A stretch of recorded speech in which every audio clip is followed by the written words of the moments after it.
Ladies and gentlemen, welcome back to the bunker. I know it's been quite a long time since you have been given a new full episode of the bunker, and so I addressed this in my update that I posted recently. I believe it was the 5th of March, and it's time to not only bring an episode, but bring a whopper of an episode. This is a 2-hour special edition of the bunker, and we're going to be addressing a case that I have covered in the past, which I referred to, you'll find it in the past episodes, I referred to it as the Peter Khoury abduction case. You may be familiar with the Hair of the Alien book by Bill Chalker, who covered this case and wrote the book about it. Tonight we have a whopper of an episode. Because as fate would have it, Peter Khoury himself, while driving back to Sydney,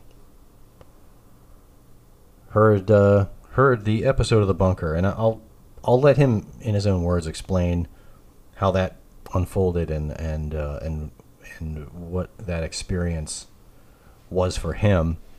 It's a pretty powerful experience for both of us, actually, and we'll be getting into it. So I'm going to do a brief live commercial, and then I'm going to just jump right into it, and you're going to get a treat, which is a commercial-free interview with Peter Khoury himself. Before that, I just want to say really quickly that if you're thinking of starting a podcast, I've said in the past, try anchor.fm, which is the app I've been using. But since those days, Anchor has been purchased by Spotify. And so now Anchor FM essentially is Spotify for podcasters. So if you just Google that, you'll find the website. I'm sure on any search engine you'll find it. It essentially gives you all of the past amenities that you would find on anchor.fm, but now you actually have access to video podcasting that you can post directly to Spotify, which is a great little bonus. It's just a nice all-in-one and done shop where you can create, splice, and put together an entire podcast and distribute it to not only Spotify, but to many, many other platforms with just a few clicks of the button. Super easy, user-friendly. I think you'll love it. So if you're thinking of starting a podcast, I would definitely suggest going with Spotify for podcasters. So, without further ado, I will bring you my interview with Peter Khoury. But once again, I want to thank you so much for telling my story in a, I don't know, respectful and detailed way, and it really, really got to me. Actually, it's the first time I've ever heard anyone tell my story and tell it. So, like, you did a lot of research, and even Bill Chalker didn't get it 100% in his book, but that's why I'm writing the book now, and hopefully I'll get it published and get the records set straight. But yeah, once again, thanks for doing a really good job on it. Yeah, it's not a problem. It's not a problem, and it's very humbling, and I'm honored to get the opportunity to tell these stories. And some of the stories that, at least over here in the States, it might not be as well known. I was touched when you said you were touched by how I treated the story. And, I'm basically I'm a paranormal investigator. I've been investigating, haunted locations and helping out families with stuff going on in their homes for about 10 years now. And Well, we need you in both our homes, my home and Mary's home. really, We've been having a bit of activity. I've been having activity for a long time, and she's had some stuff at her house too, and it's a bit, it's a bit much for her sometimes. But yeah. yeah, it's interesting you say that because, and that's one of the things that actually touched me about your story is that I got the opportunity to hear about your case, not from a book or from another podcast or from, a third person, but I got the opportunity. I happened upon your interview, uh, um, online, with Erica, and yeah. with when Erica Lukes interviewed you, Yeah. and so I got to hear your story from you, and I I Yeah. almost treated that episode like I was going over my audio evidence. Like I was like playing the interview and then I would like keep stopping it and rewinding it and going back and like getting your reactions and stuff. And what struck me was not only the fact that you were obviously emotionally affected by these events that took place, which jumps out to me, uh, because that's my girlfriend and I, that's what we do. We help people with paranormal activity in their home and things that are going on in their life they can't understand, and it makes them Yeah. fearful. Um, but also that you were describing what some would call paranormal activity, along with this extraterrestrial activity and possible abduction activity, and how the reason that jumped out at me is because two of my older sisters were chased by what they described as a UFO. Um, the classic story, the radio cuts out, and they all of a sudden are Right. overcome with fear and they start racing down the street, things following them. My parents saw it. I was just a child, just a baby at the time. Um, but in addition to that activity, our house was struck by lightning, and we also had crazy paranormal activity going on. So it's interesting, and it's something I'm hearing more and more as I sort of delve into, broaden my horizons from strictly paranormal into the broader spectrum of what would be considered paranormal, including alien activity and so forth. And I'm just seeing more and more correlations. And so that was a part of your story that really jumped out to me and really compelled me. And I'm so glad you reached out. And I'm so humbled. And so I was so touched because you were so touched because that, the first UFO case I ever investigated was the what they call the Stonehenge incidents, what happened just maybe just an hour from where I live. And the thing about that case too that struck me was the emotional impact on George Obarski, the main witness, but others witnessed things too. But it was the fact that he was so emotionally affected by it is what really struck me. And so, I mean, I say we just jump right into it. And you know, you had activity going on starting when, as far as what you remember, is started as a child, and this kept going, throughout your entire life, on and off, right? So Yeah, yeah, let's. So definitely. what's the Uh, first thing that happened to you? Look, I was brought up in Lebanon, and my first 7 years, 7.5 years, were lived in Lebanon, and um, we're Lebanese Maronite Christian, and my family never ever discussed the UFO topic. It wasn't something that we discussed at home or talked about at all. I never heard the term in my life. I mean, I was only 7 years old, so it wasn't something that people talked about in front of me. But so I wasn't like it wasn't something that I saw on television or someone influenced me by talking about it. But my first recollection was when I was about 7 years old, and we were it was myself and two of my cousins, three of my cousins, two females and a male, and a couple of the neighborhood kids and friends, and we were probably between the ages, I'd say, of about maybe 6 to about 12. And we were playing outside. We're just playing in the street. It was school holidays. And in Lebanon, you get 3 months of school holidays straight in summer. So we're playing around, and someone just called out, let's go play on the roof. And he named the family, which were two of the kids, a brother and a sister that were playing with us. And as you said that, everybody took off running towards their house, which is directly across the road from our house where my parents live now. Well, my parents have a house across the road from this house, and it's a 3-story house. We don't live there. Only when someone goes overseas on holidays, we stay there.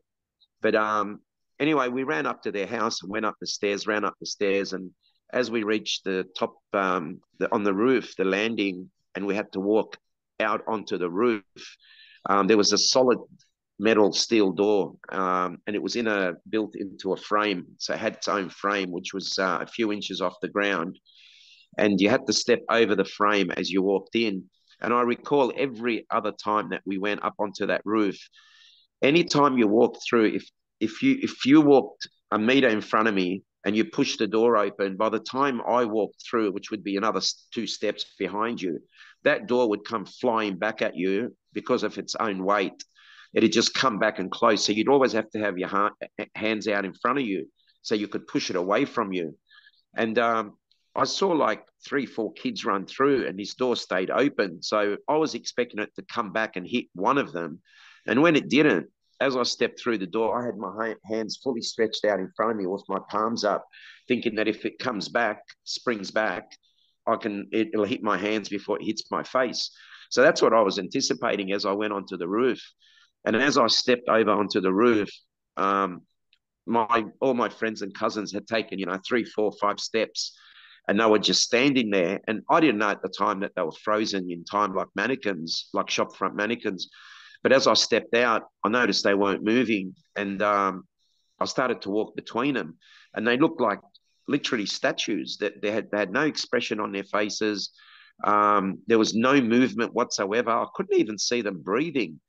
And that glitter in your eye, that glow in your eye, it's maybe like a reflection of something, but I couldn't see that. It was just blank, like they weren't even there.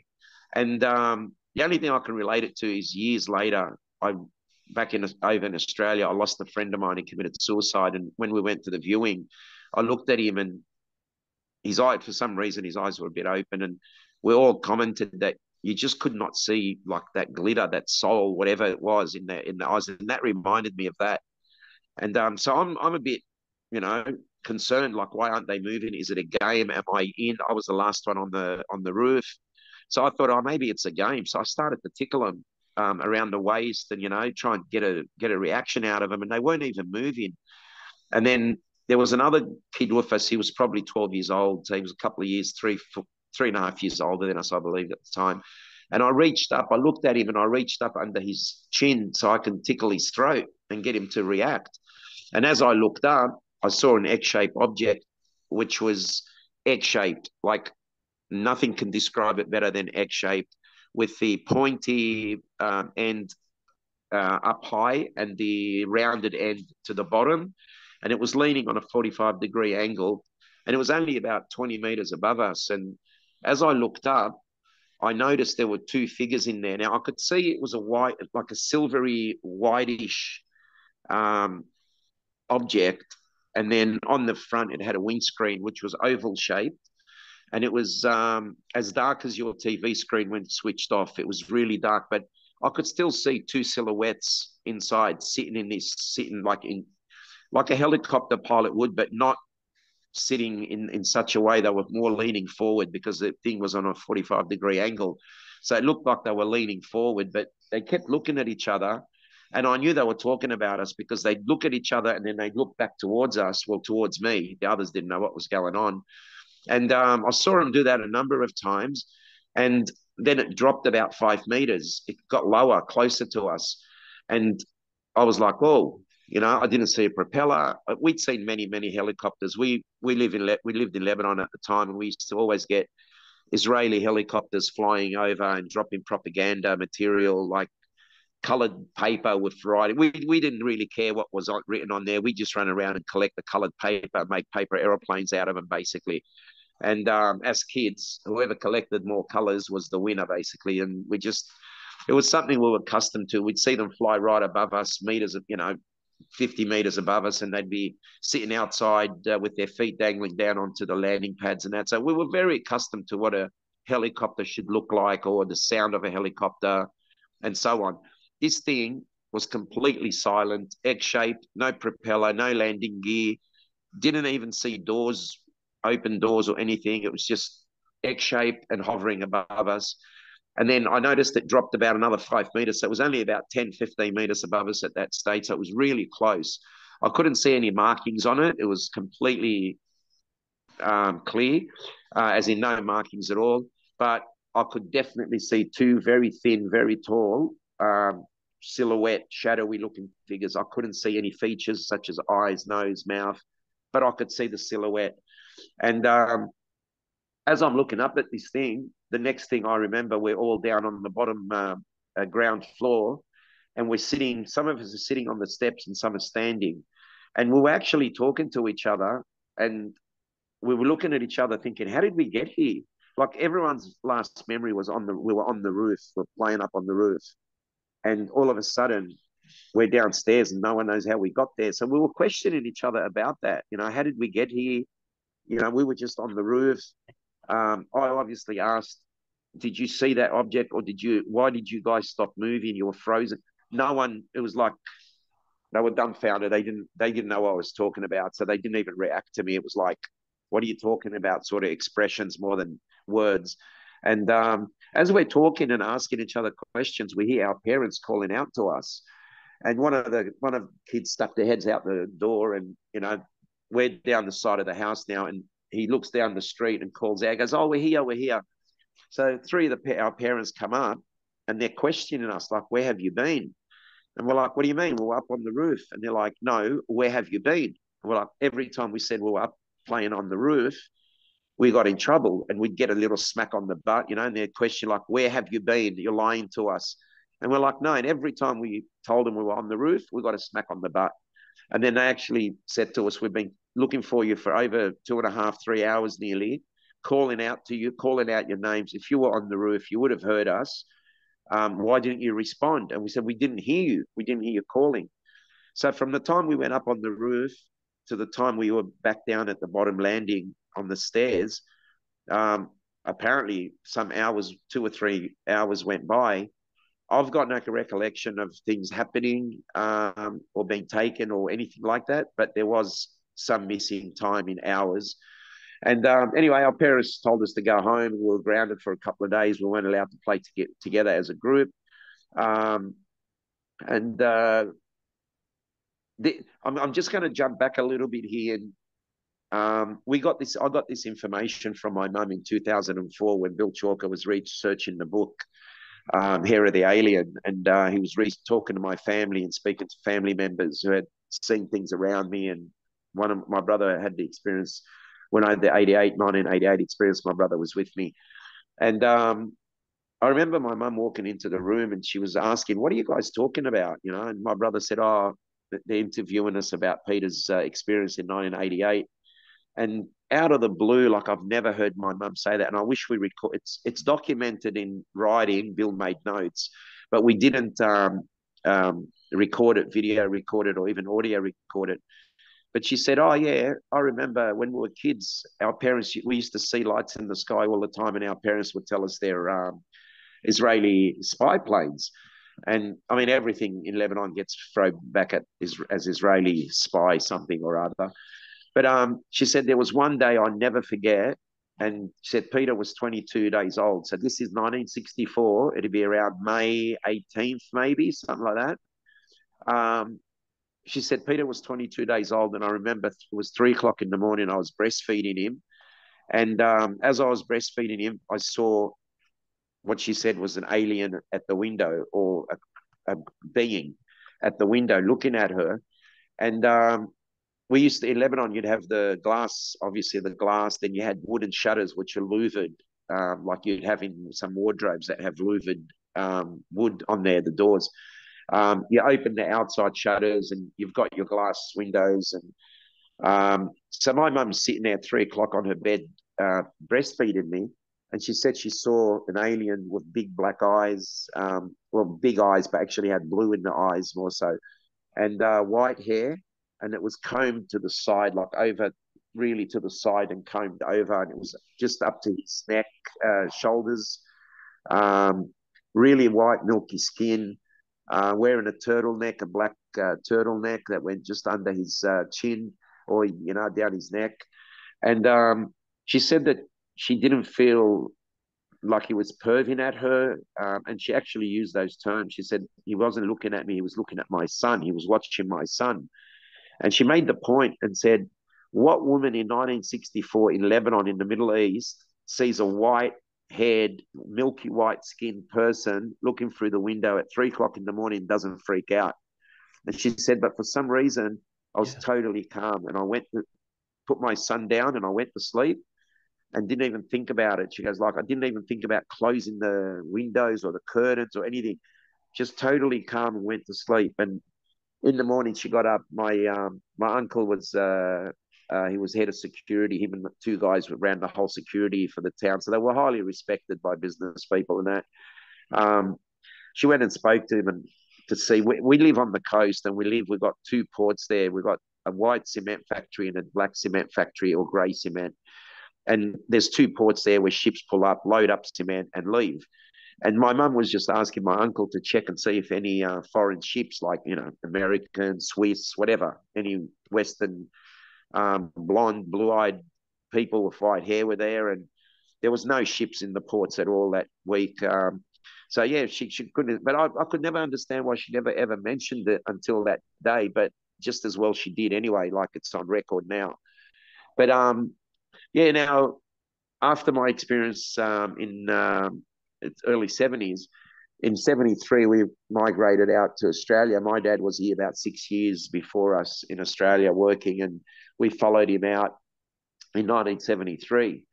And it seems that even if you leave a country and you go halfway around the world, these beings can find you, and they can track you and locate you so easily. Um, you know, I don't know. I didn't understand the technology at the time, but I'm starting to now because we have implants where we can implant our pets. They want to implant every newborn child now with an implant, so we know it can be done. And so anyway, we come around to 1988. Um, I lived on my own for about 5 years prior to 98, and I had just moved back home with my parents in my family home, and I I was probably back home for about 9 months, and I was sitting down with my dad watching TV, which I was actually enjoying because I didn't spend much time with my dad. I'd been away for 5 years, and I just moved back home, and I'm sitting there with my dad watching a movie. It was about 11:15. The movie started about 11 o'clock at night, and it was probably going to be the late movie. So at that stage back then, the channels used to shut down. The station would close, and you just get a blur on the screen, or there'd be some test pattern, and it'd tell you the station's closed. So it was about 11:15. We're watching this movie, my dad and I, and my brother was asleep in my bedroom, and out of the blue, he just walked out and he said to me, "Can you go and sleep? Can you go and watch TV in your bedroom? I want to sleep out here." Now I was in the TV room watching TV, and he was in my bedroom. So he's walked out, and I didn't argue with it. I thought, you know what, I don't mind my privacy. I got up, walked into my room, closed the door. I went and sat down on the side of my bed, and as I'm telling it to you now, is that as it happened, I'm not changing one thing. So it happened really quickly. I sit on the bed. I had a little color Toshiba TV on the next to the bed, and as I sat down, I turned the TV on, and as I went to lie on the bed, I threw my legs over, so my legs are crossed at the ankles, crossed my legs over, and I put my hands behind my head, both my hands behind my head, so I could rest on the pillow. And before my feet, like my heels, touched the mattress or my head touched the pillow, as I lay back, I felt something grab me around my ankles. And to me at the time, it felt like it was maybe the part of the hand between the index finger and the thumb and that webbing area where I felt. But then it could have been a device because as soon as I felt something grab me, I just felt instant pins and needles up through my legs. And it was really quick, up through my legs, all the way up through my thighs, up through my torso, up to my face. And when my face started tingling and my head started tingling, like my scalp and my hair. And the way I described it back then was it felt like I had thousands of ants crawling through my scalp. But doing the research now, it feels to me more like the description should have been more like static electricity, but I didn't know that then. So my description was, yeah, it felt like ants crawling through my scalp, my hair and that. And I became paralyzed. And at that time, I did martial arts. I did like karate, taekwondo, kickboxing, and I was pretty fit. I played rugby league, which is a heavy contact sport, no padding or anything. And so, I knew how to handle myself. And the one weakness I had, which I think is my kryptonite, is claustrophobia. I don't like to be restrained. I don't like to be in a lift if it stops and I can't get out. So being restrained doesn't sit well with me. So as I became paralyzed, I couldn't move. But fortunately for me, my eyes were open. I could think, like I could say what I was thinking about, calling out to my dad and my brother, but no voice. I had no voice. My voice box was shut down. So I could think, my brain was functioning. My eyes were open. I could see what was going on, but I could not move any part of my body other than that. And as I'm laying there and I'm paralyzed, I look at the foot of the bed. My eyes are directed straight at whatever grabbed me, and I see this little creature, and he's about 3, 4 foot in height. Um, Hooded, wearing a robe with a hood, a big hood over its head, and the face looked like a gorilla's face to me. It was dark in color, maybe darkish blue or black, but more a bluey tinge to it, and deep, wide forehead, deep set wrinkles in the forehead, little round eyes, deep set eyes. The nose was wide. It was like a gorilla's nose. It was wide, big, like a wide nose, and the mouth had big lips, little chin. I didn't see the ears. Um, I didn't see any hair, if it had hair on there or not. But as I'm looking, I notice with the corner of my eye on my right side, there were two other beings exactly like the first.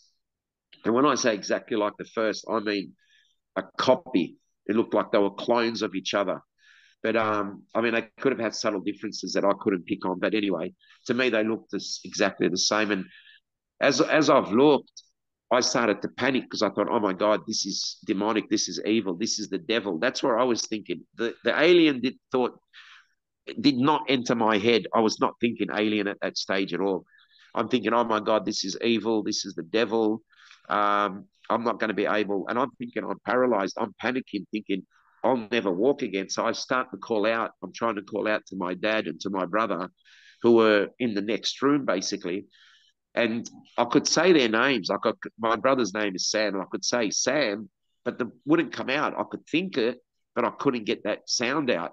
And I was trying to call out the dad, and I couldn't get the sound out as well. So it was really frustrating. And then as I'm struggling with that, and I'm really freaking out, and I'm sweating, and I'm stressed out, and I'm thinking, "Fuck, this is sorry." I'm thinking this is the devil, and this is evil, and I'm not going to walk for the rest of my life. My parents are walking in the morning. I'll be in a wheelchair from now on. And all of a sudden, after dealing with all this panic and all this stress, with the corner of my eye again on the left side of the bed, which was a wardrobe against the wall, they were standing there, and then my bed. So they were between my bed and the wardrobe, right next to me, one at my shoulder, one at my waist. I noticed two taller beings. I'm talking 7 foot tall, easily 7 foot tall, and they were very slim, goldish in color. I don't know if it was a jumpsuit type thing they were wearing, but they were goldish in color, orangey, goldy color, big, massive black eyes. I didn't see any hair on them. Big, massive black eyes, two little slits for a nose. I didn't see a ridge or a big nose or anything, just two little holes where the nostrils would be. And then a little line as if you drew it with a pencil. I didn't see lips. I didn't see teeth. I didn't see tongue. I just saw this tiny little line as if you drew a mouth with a pencil. And a pointier chin, oval shaped face.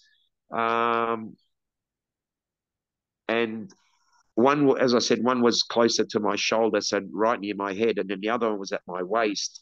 And I noticed that one was a male that was closer to my head, and the other one was female. And the male that was closer to me had a surgical mask, and we're all accustomed to surgical masks now. We know how big they are, and what our masks are probably big as four of our fingers, like the width of your hand. The ones that these beings were wearing were probably the width.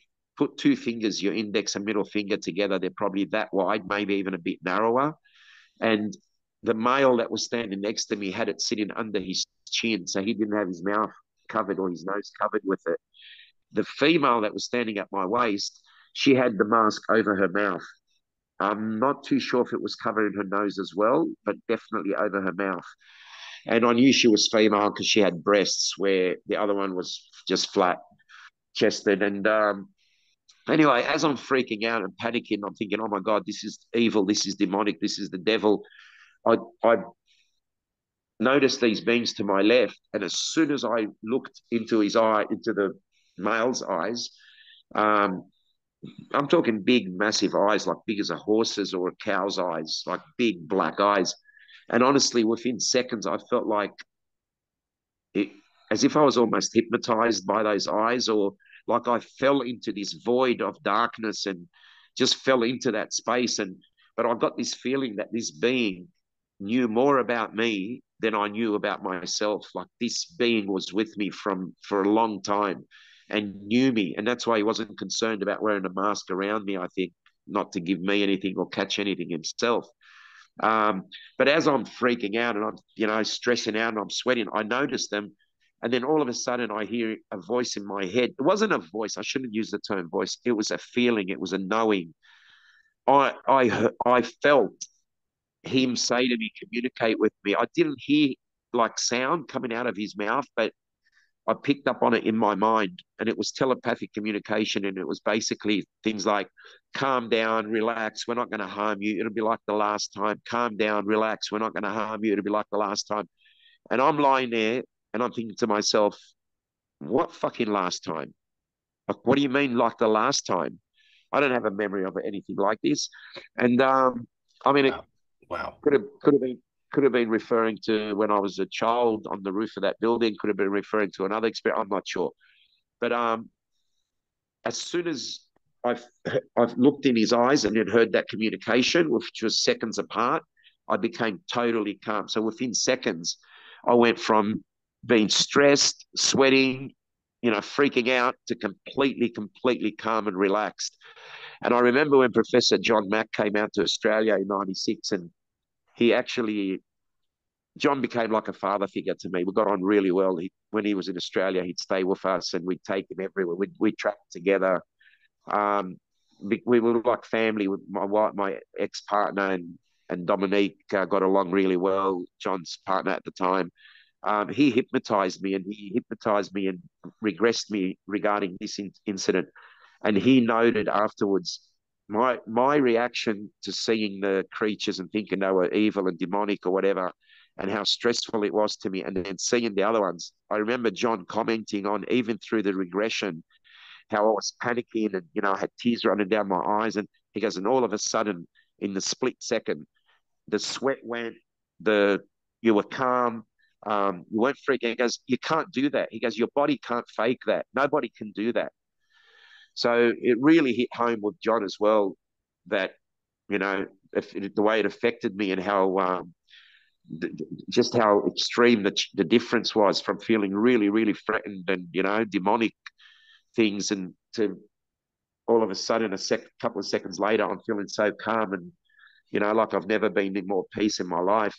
But anyway, I hear him saying to me, calm down, we're not going to harm you, relax and be like the last time. I see he's got in his hand, he was carrying it like in between three fingers almost. It looked like a syringe to me, but then at the end of the syringe, it had like a um, uh, optic fiber tube. It was like a flexible looking tube, and then right at the tip of it, it had a little light. I could see a tiny little light.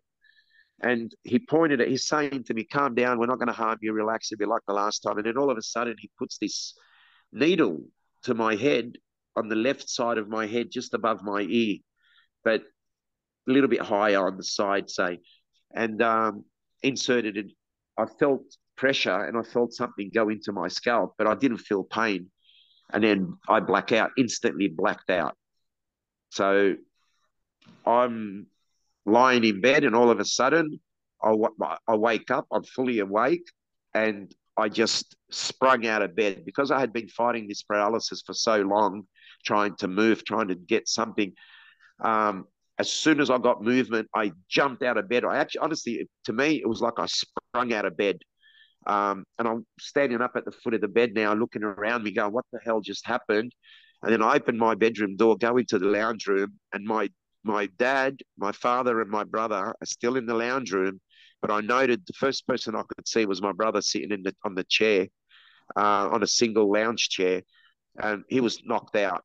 And my father was sitting as I went into the room, he was to my left. So as I went through the door, my dad was on the left, and he was on the lounge as well, on a three-seater lounge, and he was knocked out, like sitting up, sitting, not lying down, sitting, but he was knocked out. So I've tried to wake up my dad first, and I must have tried for about 2 minutes, easily 2 minutes, and I couldn't get him to wake up. And I started to freak out, thinking, "Oh my God, my dad's had a heart attack." So I tried to wake up my brother, turn around behind me, and I'm shaking my brother, "Sam, Sam, get up, something's wrong with dad." And I couldn't wake up my brother. So I don't know why I did this, but I was panicking, thinking my dad and my brother, something's happened to them. So I just slapped my brother 3 times across the face, and he woke up. And the first thing he said, the first thing that came out of his mouth was, "I feel like I've been switched off." But he said it in Arabic. He goes, "I feel like I've been switched off." And I said to him, "Mate, I can't wake up dad. Something's wrong with dad." So we both got up. My brother jumped up, trying to wake up dad, trying to wake up dad, and we couldn't. And my brother said, "Get a glass of water." So I went and got a glass of water. He got some water and put it on my dad's face. Couldn't wake him. So he slapped my dad twice across the face. And my dad woke up, but did not say a word. It just looked like he was so vacant, like he wasn't even there. He just woke up. I mean, you'd say, "Why are you putting water on me? Why are you hitting me? What happened? Oh, did I pass out? What happened?" Didn't even say a word, just sat there. And then I said to my brother, "How long has it been since I went to my room?" And he goes, "Oh, about 10 minutes." And I thought it was about 10, 15 minutes. And as we looked at the TV, we saw that the screen was a blur. It was just nothing there, just blurry screen with a test pattern on there. And it must have been around 3 o'clock at that time. And I remember saying to my brother, like, when you came in here and I went in the room, it was about 15 minutes into the movie. And he's like, "Yeah, I remember." I went and got a glass of water and I went into my room. I put the glass of water next to the bedside chest and I just sat there and I thought, if I get up in the morning and this glass of water's here, something happened. So I've got to remember that something might have happened. So anyway, I'll go to bed thinking, "Oh, I'll wake up, it'll be all a dream, and there'll be no glass of water there and everything will be okay." So I get up in the morning, and I got to say, when I went back to bed, I'll have a dream usually, and I'll toss and turn most of the night. I can't sleep, trying to figure out why I was dreaming what I was dreaming. But this thing, I'm this was one of the weirdest things I've ever happened to me. And I just went to bed and I slept like a baby, basically. Anyway, I got up in the morning and I went and had a shower. And as I come out of the shower, I was drying my legs, my lower, just my under, my knees and that, just my legs. And on my shin, on my right leg, on the shin area, on the inside of my leg, um, as I was drying with the towel, I felt a burning sensation, and to me it felt, when I looked at it, it felt like something's burnt me, like someone put a cigarette there and burnt me for, like, let it burn for a good 20, 30 seconds, because it was about 5 millimeters in diameter and about 2 to 3 millimeters deep, and it had three distinct marks in it, like three triangular dots or holes, you could say. And Wow. I knew straight away. I knew that that was related to what happened to me the night before. There was no way that was there any time before that. And it was red raw. It was as if you just put a cigarette and let it burn. It was red raw. So anyway, I get dressed. 6 hours later, I went to pick up my fiance from work, and she gets in the car. As soon as she got in the car, she looked at me and straight away she said, "What's happened? You've had a fight with someone, or something's happened. I can tell." And I was like, "Look, I've experienced something last night. I've got to talk to someone. I may as well tell you." So I started to tell her the story I've just told you now. And as I got to the point where I said, "Oh, they put something in my head," and I touched the spot and I scratched it a little bit with my fingernail.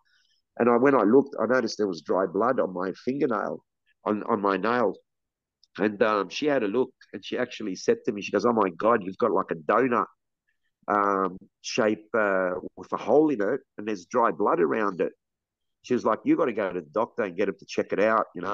And I said, oh, and also have a look at this thing. And as I lifted up my jean leg to show her, um, it's still a scar. It's still there. I've taken photos of it. It's very distinct, but it was healed. It's an indentation, like I said, 5 millimeters in diameter by probably 2 to 3 deep. It's a scar. It's still there. It's distinct. You can see it. You can feel it. It's very deep. You can put almost half the tip of your finger in there. It's that deeply indented. But as I showed it to her, 6 hours later, it wasn't red raw anymore. It was completely healed, like it is now, like just a scar. And I couldn't understand that how quickly it healed. But anyway, I dropped her off at home at her parents' place, and then I drove up to the doctor, which was about 5 minutes away from my fiance's parents.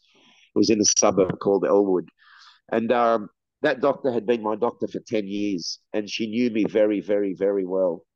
Um, I actually walked in there, and when I walked in to see her, talking to her privately, um, as I told her my story, what I've just told you, she started laughing and started laughing that people in the waiting room must have thought I was either the best comedian in the world or that the doctor was going crazy. She was just laughing hysterically. And I just sat there dumbfounded. And at the end, I said to her, doctor, if you think I'm crazy, don't fucking laugh at me. Send me to a psychologist, send me to a psychiatrist, but don't fucking laugh at me. Like, I really got pissed off. And I never went back to see that doctor again. I lost complete faith in her. And she was a good doctor too, but just wasn't, a lot of people at that time, a lot of professionals weren't open minded to this stuff. So I can understand it. But it really annoyed me because she said to me, oh, you might have hit your head on a nail at work, because I was in the building game at the time. And I said, doctor, I've stepped on a nail at work. I'll come to you. You give me a tetanus shot. We move on. I don't make up a story like this. So, yeah, needless to say, I lost all faith in her and I didn't go back and see her again. So from that point, I didn't know what to do. I didn't know what direction to go. I didn't know where this fitted in. Now, one day, I think it might have been around 1990, something like that. I'm not too sure. Could have been 89 maybe. But Vivian and I are driving past a club, and it had a bus, like a bus shelter where people stop and get on the bus, and it had advertising at the back of that shelter, and there was an advertisement. It was a black poster, really black dark poster, and it had white writing in small writing, and it said they're coming. And we both noted it. We were standing, stopped at a set of lights, and we were looking at it. And I said, I wonder what that's about. And she goes, oh, probably some movie or something. Now, 2 weeks later, in the same spot, there was a different poster, black with white writing, and it said, they're here. So they're coming, and then 2 weeks later, they're here. And I said, I wonder what that's like. It's changed now. I wonder what that's about. 2 weeks after that, we're driving past near her work, actually, in the city. And I'm stopped at a set of lights. There's a couple of buses stopped next to us. The buses take off, and as they take off, she's looking over and she goes, oh my God. And I said, what? She goes, have a look. And there's on this poster was a picture of an alien from Whitley Strieber's book Communion, the front cover of Communion, basically the goldish grey, orangey looking alien with the big eye, which is exactly what I saw. And she's like, she had her hand over her mouth and she was like, oh my God, have a look. I turned around, I looked at this thing and it blew me away. I was like, fuck, that's what I saw. That's exactly what I saw. And look, if I had to get an artist and they asked me, can you give us a description? Let's get something on paper, a sketch or something. I could not have got it as well as the people who did the Whitley Strieber movie, Communion, how well they got both the creatures, the tall ones with the big black eyes and the short gorilla-looking ones with the hoods. Incredible job on the accuracy of what they look like. So when I see that poster, I'm thinking, what is this? We look it up and she said to me, this is in the 90s, mind you. We realized it was about a book, and the book was called Communion. So I went out and bought the book, and I tried to even turn the cover over, and I couldn't do it. I just couldn't do it. For some reason, it was too confronting. So Vivian grabbed it. She said, "Do you mind if I read it before you?" And I said, "Go for it." She was a quick reader anyway. So she'd be reading. She'd catch a train to work, and as soon as she'd get to work, she'd ring me and she'd be like, "You've told your story to someone, and they've written it as their own story." And I'm like, "No, you're the only person I've told. I haven't told anyone about this." And she's like, "Peter, someone is written your story. This is your story, your description of the beings, very similar to what's happened to you." So I couldn't wait to read the book. Anyway, when I started reading the book Communion, um, I'd read a page or two and I'd struggle. I'd have anxiety. I couldn't do it. I'd just have to close the book. And it took me a while to get over that. But once I started reading, I saw a lot of things there that I could relate to. And I saw a lot of things that were just way, way out of what I experienced. Like I know in the Communion, in the book and the movie, Whitley's in this cabin in the woods and they appear in his house and he starts shooting at him with a shotgun and they're appearing and disappearing and playing games. I didn't have that. For me, they were there. They were in control. They did what they did, got me back, and I have a memory of it, luckily for me. But I didn't have that interaction that is in the movie. But their movies are probably exaggerated. I've met Whitley Strieber in person, and I know that the movies are always exaggerated and so on. But anyway, I had something to reference my case, and I had something to like a pigeonhole. You can name it now, and I could put it somewhere where I can psychologically try and deal with this thing, under that banner. And so I started searching. I started ringing up psychiatrists and psychologists myself and asking them. And every single time when I'd say to them, I'd mention I had, presence in my room, or I think I had beings, creatures, whatever you want to call them in my room. The next comment would be, "No, sorry, we don't deal with any of that," and hang up on me. Wouldn't even refer you to someone else. Or, if someone's got mental health issues or someone's having a problem dealing with something, as a therapist, you don't hang up on them and just leave them in the lurch. You direct them somewhere. You give them some place where they can turn to. But I wasn't given that. But anyway, it was a big struggle. Eventually, I spoke to a psychologist in Queensland, and he actually said to me, he said, "Look, what you're telling me, I've heard other people talk about this. It sounds like it's UFO connected." He goes, "There's a group in Sydney forming a UFO group, and it's their first meeting in a couple of weeks. Maybe you should go and touch base with them." Well, I ended up going with two female friends of mine, and they were naming the group that night. We ended up naming, myself and my friends ended up winning the naming right to the group. We named it.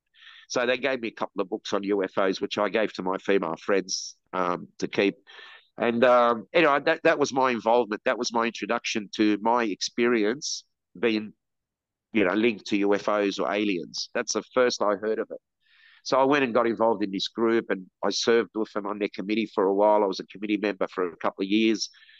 And what I noticed was they were more than happy to investigate, research, talk about, discuss, present anything to do with flights in the sky, from the 50s, 40s, 30s, 70s, wherever. They were happy to talk about it. But as soon as anybody said, "Oh, I think I had a presence in my room," or they reacted as did everyone else, didn't want to know. And I was in a meeting once with the committee, and one of the committee members actually said, "Oh, you got to admit, those abductees or people who claim to have abduction experiences are a weird bunch of people." And I just sat there with my jaw on the ground. I said to him, "You realize you're talking about me?" I go, "Those people you're talking about, I'm one of those people." And it really turned me off, his attitude. And I've seen the same person. Someone sent a sample of a T-shirt. They cut out a piece of T-shirt and it had an orange stain on it. And the guy alleged that it was from an abduction experience where they smeared some substance on this guy, and it was on his shirt. So he kept the shirt and cut it and sent us a sample. This guy grabbed that sample and threw it in the bin. So I actually grabbed it at the end of the meeting. I went to the bin and took it out, and I still have that. And yeah, I lost all faith in the committee and in their thought process and in the way they were doing things. And anyway, anytime abductions or alien abductions got brought up, they shut it down quickly. They didn't want to deal with it. They didn't want to discuss it. Then Bud Hopkins, I believe might have been 97, something around 97.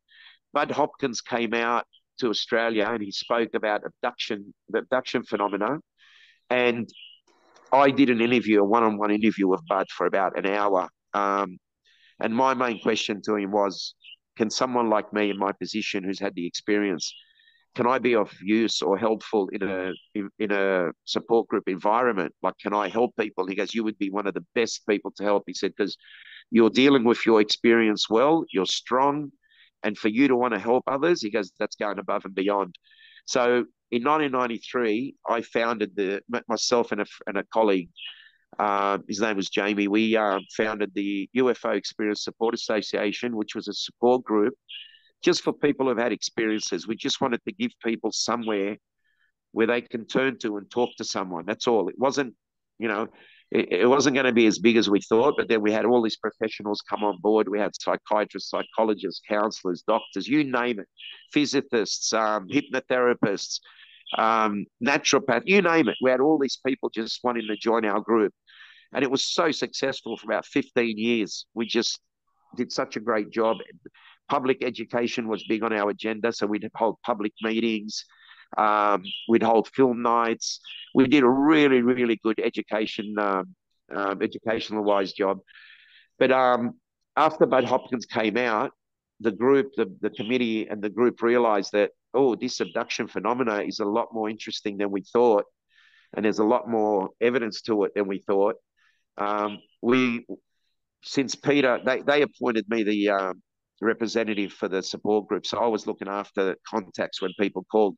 So they just wanted to pull the carpet from under me, basically, and just take everything from me, all the information I gathered, all the evidence, all the people I've spoken to. So I said, no, that's not going to happen. And I left the group, and that's when I started the UFO Experience Support Association. It's a support group. And that was one of the best decisions I made, actually. And we come around to 1992, and between 88 and 92, that was my introduction to the UFO field. And then from, say, 90 to about 92, when I had my experience with the two females and the DNA sample, that's when I started to really understand what's going on and the connection with aliens and UFOs and abductions and so on. And so here we come now. It's 1992, and I got attacked about 2 months before. I was attacked at work. I was nearly killed. I got stabbed in the chest. I got hit on the head with a shovel, sharp edged, mind you, of the steel part of the shovel, the blade. Oh God. I got hit on the head twice. And the third time I blocked it and fractured my thumb. I reckon that would have killed me if it hit me. But also I had my arm ripped open with a broken bottle. The guy broke the bottle and slashed my arm open with it. So I was pretty badly injured. And I was recovering. It took me 3 years to recover. But in the first few months, I was on medication. Obviously, I was getting, treated and getting CT scans and all these sort of scans and so on for my head and brain scans and so on. And anyway, 1992, it was in the morning at 7 o'clock in the morning. I drove. I wasn't feeling sick or anything. I was lying in bed. My ex got ready to go to work, and she said, "Oh, can you give me a lift to the train station?" So I got in my car, and as we drove away from my house, I went a block away from my house, and I started feeling sick. And the further I got from my house, and the station is probably a 5 minute drive, 4 to 5 minute drive. So the further I got from my house and the closer I got to the station, the sicker I got. And I was vomiting, and it was just this liquid, only liquid. I don't know where it was coming from, but it was just so much of this liquid coming out of me. And it was like a yellowy, fluorescent looking liquid. I've never seen anything like that before or since. But anyway, I dropped her off at the station. As I'm driving back, I noticed the closer I got to home, the less I felt sick and the less frequent I had to stop and actually open the car door and vomit. And I was feeling better. And once I got like a block or two away from home, I didn't have to pull up and vomit at all. So I pulled up in the driveway, opened my front door, walked in, closed the door behind me, walked into my bedroom. I wasn't feeling the best because I'd been vomiting. So I lied down on my bed and covered myself with the quilt. And it was around July at the time, so it was cold. And I just went in. So this is about 10 past 7 in the morning now, and I'm lying in bed with the quilt and the sheets over me, and I felt like something jumped on the bed. And you know when you feel like someone sits on the bed next to you, you feel that indentation, that weight. Yeah. Um, I felt that near my feet, like almost near my knees. I felt like something jumped and sat on the bed. And we didn't have any pets at the time, dogs or cats. And but I thought, oh, maybe when I opened the door, a dog or a cat snuck in and they've just jumped on the bed. So but it caught my attention. So I sat bolt upright. As I'm lying there, I just sat up to see what it was. And what greeted me was the shock of my life. Um, Something you wouldn't expect to see in your bedroom, at night, let alone at 7 o'clock or 10 past 7 in the morning. But as I look up to see what jumped on the bed and made the mattress, the movement on the mattress, I sit up. And as I went to sit up, I saw my astral body. Let's call it my astral body. You could call it my soul, whatever people want to label it. But I saw a clear, transparent image of me. And it was a full 3D image of me come out of my body in front of me. It was like I was looking at it. I was looking at it from the back of the head, say, and I was looking, and I knew it was me, but it was a glass, transparent looking image. And then through that, on the other side, I could see a blonde female, straddling me and looking directly at me. And she was taller than me as she was straddling me. Obviously, she was taller anyway, but sitting on me made her look a bit taller as well. And I'm looking, and then as my body catches up with my soul, like as my soul sat up, and then my body sat up and caught up with it, and I become one again. I felt both her hands cup the back of my head, and she brought my head to her left breast, pushed with both hands, pushed my face into her left breast, and basically buried my face into her breast. And I couldn't breathe, so I'm trying to push away from her, and I pushed as hard as I could against her body. So I'm touching her body. I can feel her skin. I can feel her. I'm pushing against her, and I used all my strength to push away. And I got a breath. I could breathe. I took a couple of breaths, and bang, she did it again and forced my face into her breast the second time. And I couldn't breathe. So I'm pushing away, pushing. Eventually, I pushed away, and I've just like, taken that breath. And then the third time, she buried my face into her breast again. And I tried my hardest to push away from her. She must have been so strong. She must have been a lot stronger than me. I could not push away from her as hard as I tried. Could not pry myself away from her. So my face is buried in her breast. I can't breathe. The only thing I could do, and a lot of people have commented on this and have got it so wrong, so wrong. I did not bite her nipple off. I did not. But I say when I first described this, I said I took a nip. Like my face is crushed into her breast. I can't open my mouth and bite. I just, with my teeth, I sort of pinched her skin more than, it wasn't a bite, it was more a pinch. And I thought, yeah, I must have bitten some flesh or maybe a little bit of the nipple. I'm not sure. I'm not even sure if my mouth was near the nipple, to be honest with you. But I did feel something hit the back of my throat. And as soon as whatever that was, whether it was a bit of flesh, whether it was something they gave me, I don't know. It could have been a pill. But anyway, it hit the back of my throat. And it was like I just drank acid. It was like someone poured acid down my throat. It was burning so bad. It was so uncomfortable. I just couldn't. I started coughing. Anyway, I was able to push away from her as soon as I took that little nip, pinched with my teeth. I was able to push away from her. And as I pushed away from her, I looked at her face and she looked like she was in shock. And I think that's why her eyes looked a lot bigger than human eyes. I think she was like in shock and her eyes were wide open. But they were at least, I'd say, twice the size of a human's eye. Beautiful big eyes with slanted eyes with her. Um, I've never seen the color blue. I don't think I could ever. I mean, we'll have to go through a lot of blues to get that exact color blue. But I want to get an artist to do a proper sketch because I've had a lot of people send me images of what this female looks like, but it's close enough, but not 100%. So I'm going to sit down with someone and get it done really, get a portrait done that resembles exactly what she looked like. But anyway, as I'm sitting there and I'm dealing with this and I've just swallowed something and there's a female sitting on top of me that's naked, and I'm thinking to myself, what the fuck is going on here, And I looked next to her, and on the side of the bed, like sitting on the bed, was another female, but she was Asian. Now, the female that was sitting on top of me, straddling me, she had the most perfect body you can imagine, perfection. Um, the breasts were perfect. Not even gravity was not at work where she lived because they were just jutting out. There was no gravity at work. It looked like um, very flattish stomach. I didn't see one thing I noted, and a lot of people miss this point. I didn't see a belly button on her. She just had a flat stomach. And when it got lower, I didn't see any pubic hair or anything. It was just, clear shave. I don't know, maybe they don't have hair there, but she definitely had hair on her head, and it was long, wispy hair. It was almost transparent, see-through. It was like a thin, very thin fishing line. And it looked like it was being blown, like there was wind hit that it was being blown. It reminded me a bit of the Farrah Fawcett, Charlie's Angels with Farrah Fawcett Majors in there with her hair blowing, that sort of haircut style, but very wispy, and she had milky white skin. Color of the hair was whitish as well, blondish white.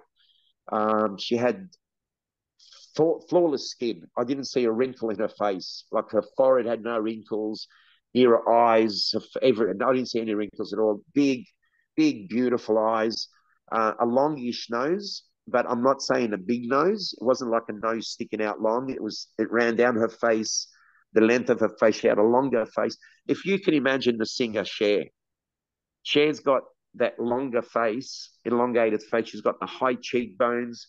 She's got the pointy chin, or a little bit of a. She looked like that a bit. So she wasn't unattractive in the face. She was very, very attractive. But when I say she had a big, long nose or whatever, it just suited her features. She had a longer face than ours. Just absolutely stunning. Absolutely stunning. Her lips were just perfect. I mean, you couldn't find a fault in this person. Um, what as soon as I pushed away from her and I swallowed whatever hit the back of my throat, and I had this chemical reaction, or it felt like I drank acid, and I started to feel uncomfortable and started coughing. I see the blonde female look over at the Asian female, and they were communicating telepathically. It wasn't a voice. I wasn't hearing a voice in my head. It was a feeling. It was a knowing. It was in my mind rather than in my head, hearing something. And she was saying, he's done this wrong. Something's gone wrong. It's not like the last time. He's done this wrong. And here I am again thinking, what fucking last time? What are you talking about? What the And heck?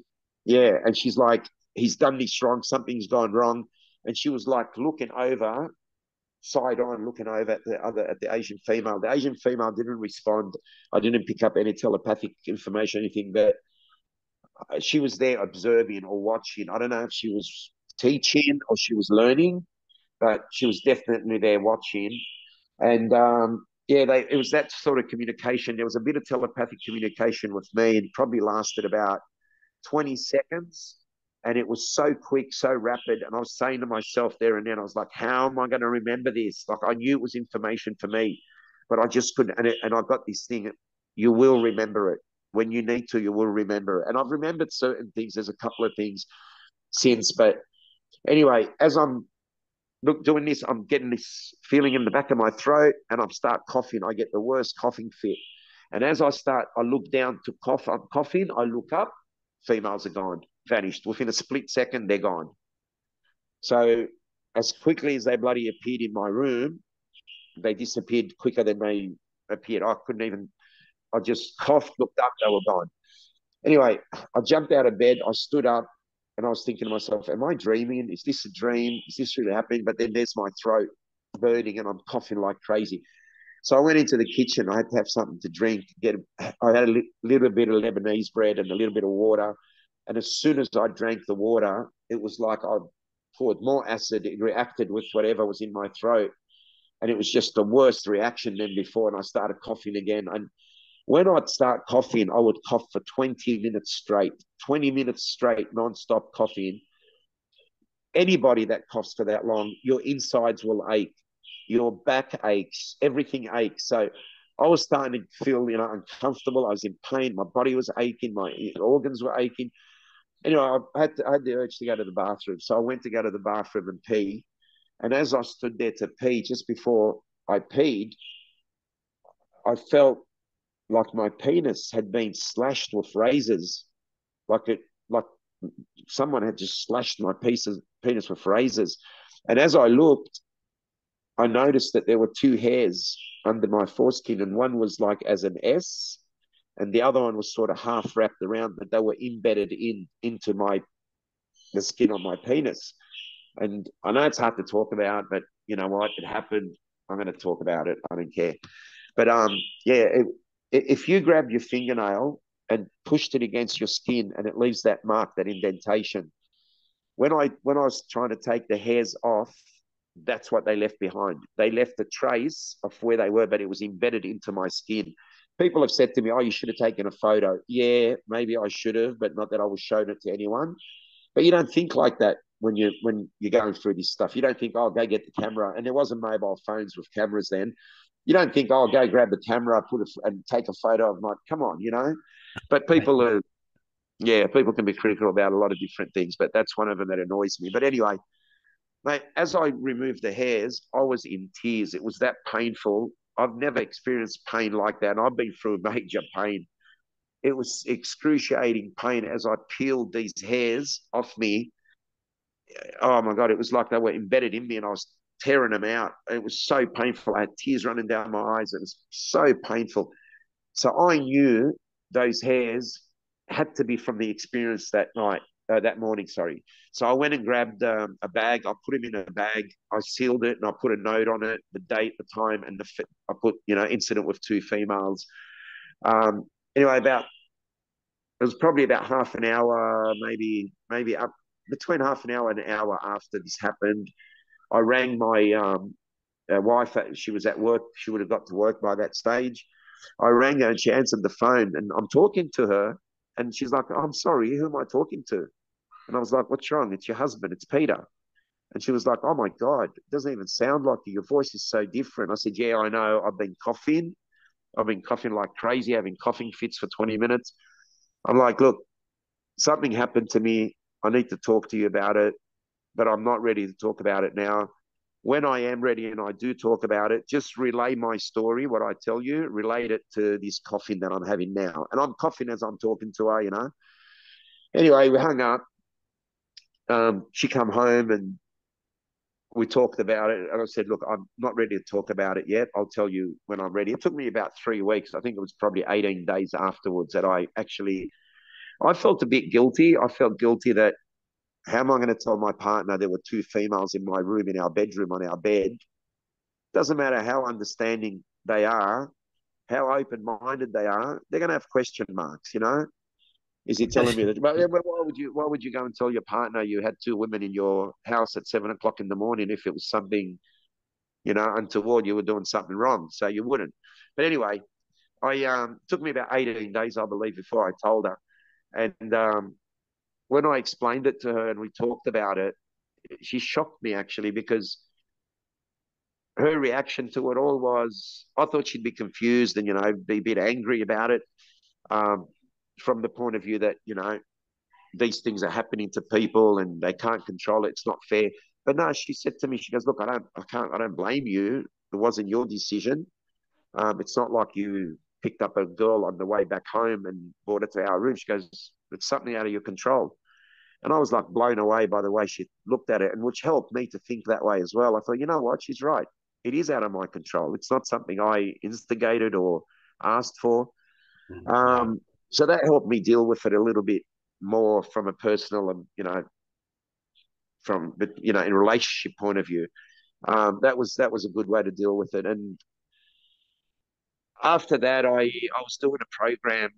I had two female TV producers or film producers here. Now we're going to do a documentary about my story, my '88 experience that happened at my parents' house. And one of them actually made a comment. Bill Chalker was here at the time. He was an investigator. I didn't like Bill when I first was introduced to him. Everyone in that committee I was with used to hate him. They used to say he was a government agent and he was against all the UFO stuff and he's trying to debunk UFOs and abductions. And what I found out was, why would Bill, if he was a debunker, write a book called Hair of the Alien and put my case out there in a good light? Why wouldn't he be critical of it? So I realized over the years that Bill was a decent guy, a good researcher who raised the bar so high that other researchers in Australia couldn't even compete with him. So they badmouthed him. That's the way to get around it. Yep. So Bill and I eventually became really, really good friends. And he actually works with me now. We both work in security, and Bill retired from the scientific field, so he does security with me as well. I saw him yesterday. Like, we're really good mates. And so Bill was over at my house, and we were talking about this documentary they wanted to do. And one of the female producers made a comment about, just a flippant off the hand comment like, oh, Peter, you know what? If this is real, this abduction stuff is real, there should be some evidence, like an sexual assault case, there's usually sperm or hair or something, there'll be DNA. And I actually, for the first time, I said, you want to see evidence? I'll show you evidence. And I went into my room, got the hair sample, both hair samples that were in the bag, brought them out, and I said, you want evidence? There's evidence. And Bill's ears pricked up straight away. He's never heard me talk about this. And we waited till they left. And then Bill said to me, why haven't you showed me this? Why haven't you talked to me about this? I said, Bill, my 1988 experience is bad enough to explain on its own. I said, this is a can of worms I really don't want to get into. I go, so mate, it's a completely different story. And he said, yeah, but did you get the hair samples from one of the females? I'm like, yeah. Well, it was on my penis. I don't know where it came from. So he knew about the case. He knew about the hair. We discussed it briefly. He made comments. And then late 90s, I got a phone call from Bill. And I had the hair for about 6 years at that stage. So I think it was around 98, 1998. Bill said to me, look, I have a colleague of friends who are scientists called the Invisible College.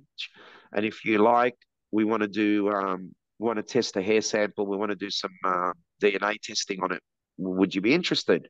And I was like, yep, let's fucking do it. Like, straight up. I had nothing to hide. Anyway, they came and took the hair samples and went and tested them. And the first results were so out of left field, that they were so unexpected, that they came back and they took hair samples from me, from my ex-wife. They tested those hairs and they were nothing like the hairs that they tested.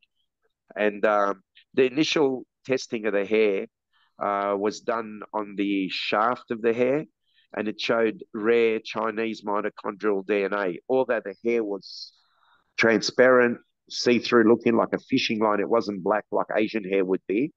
It showed the rarest mitochondrial DNA on the planet. Only about 4 people might have similar. Then later on, when they did a nuclear DNA test on the root of the hair. They found that there was a Basque, Gaelic, blonde, blue-eyed connection to the root. So in the one hair sample, there were 2 DNA results, 2 distinctly different DNA results. One was the root had blonde DNA, Scandinavian, Nordic, whatever you want to call it. And then the shaft had the rare Asian mitochondrial DNA. And they also found a CCR5 gene deletion where it protects you against catching diseases, sexually transmitted diseases or smallpox or so on. And if you're going to, now, when I first spoke about this story to Bill, he got some people, and I think it was about 10, 12 people sat on a panel, and I sat on a chair in front of them, and they just bombarded me with questions for about 3-4 hours. And I remember during that question and answer time, they were making notes, I was telling my story, and I remember telling them, when I looked at her stomach, I didn't see a belly button. And one of them was like, what do you mean? I said, I didn't see a belly button. I think whoever made them, this was my comment at the time, I think whoever made them for a reason. if they made these women or beings, there'll be male and female, I guess, to interact with us sexually, obviously they're going to make them so they can't catch diseases and that. I wasn't even thinking about these results at the time. I was just saying what I was feeling. And so, yeah, when all the tests came out and they realized, and that's when Bill decided to write the book Hair of the Alien, and he was doing it, which was published in 2005. 2004, Bill was interviewing my family, and that's when my mum walked into the room and said, "What are you talking about?" And my brother told her, and she described when I was 22 days old. Um, so you could say my first experience happened when I was 22 days old, and I've had him ever since, and I've had numerous experiences. Um, just quickly to move on from the DNA stuff and the hair sample, samples, there was two hairs. I've had a couple of other experiences, and one that sticks to mind is one where I was taken on a craft, and I remember being taken to a place. I don't know if it was a building or another object, but I remember pulling up beside it, and it had the darkest tinted windows you've ever seen with this snow white color on it. It looked like the whole building was lit up actually, and as if the paint was lit. Not there was no light source, but I remember being floated out onto this room, and I'm dropping from the ceiling. I'm at the top of the ceiling from like coming through the roof, and I remember coming through the roof, through the ceiling, and I could see the light fitting. And as I'm dropping down, I look down, and there's a lady, in her 40s, early 40s, say, sleeping on this bed, looking straight up at me, eyes open, looking straight at me. She could see me, obviously. And as I was floating, really slowly floating, but I was floating down towards her. And as I got probably a foot away from her, and when I mean a foot away from her, I mean I'm parallel to her, floating above her, face to face, feet to feet. So I was completely on top of her, and I was I was about a foot above her, and I saw her face. She had fear. I mean, who wouldn't? She had this fear in her eyes, in her face. I could see she was scared, and I seen a tear roll down on the side of her eye. A tear roll down, and I actually looked at her and I mouthed the words, "I'm so so so sorry." I remember saying to her, "I'm so so sorry." And years later, I was reading a book by Richard Boylan, I think it is, and I'm trying to track the book. So is Bill. I've got to track it because I'm writing my book now, and I've mentioned it in there, and I want to actually reference that page in that book. Um, I know the author, so once I find his books, I'll go through them and I'll find it. But there's a story in there on one of the pages, and he talks about this woman who's in the 40s at the time when this thing happened, who says a person came down from the ceiling, floated towards her, and as he got above her, it was like inches away from her face. He mouthed to her, "I am so so sorry." When I read that, I dropped the book. I just put the book down on the table. I was like, "No way, no way!" Holy Like, shit. yeah, how often do you hear this happening? Now, I've spoken to people about this, and they've said to me, "Oh, you got to find her. You got to find who this person is." No, I don't. No, I don't, because it may suit me and my agenda or my, research to find her and pin it down. But what about her? What about if she's not ready? What about if she doesn't want to know? What about if she has a partner who isn't into, like, I can't throw my stuff onto someone and I don't know where they're at. So I'm not even looking to talk to the author and find out who that person is. To me, it'd be great if I can just find that reference and include it so people can reference it and go back and look at it and read it and see it. And maybe that person might read that account, or that author might read it and tell her about it. Maybe from her point of view, if she touches base with me, yeah, I'll follow it up. But other than that, I won't do it.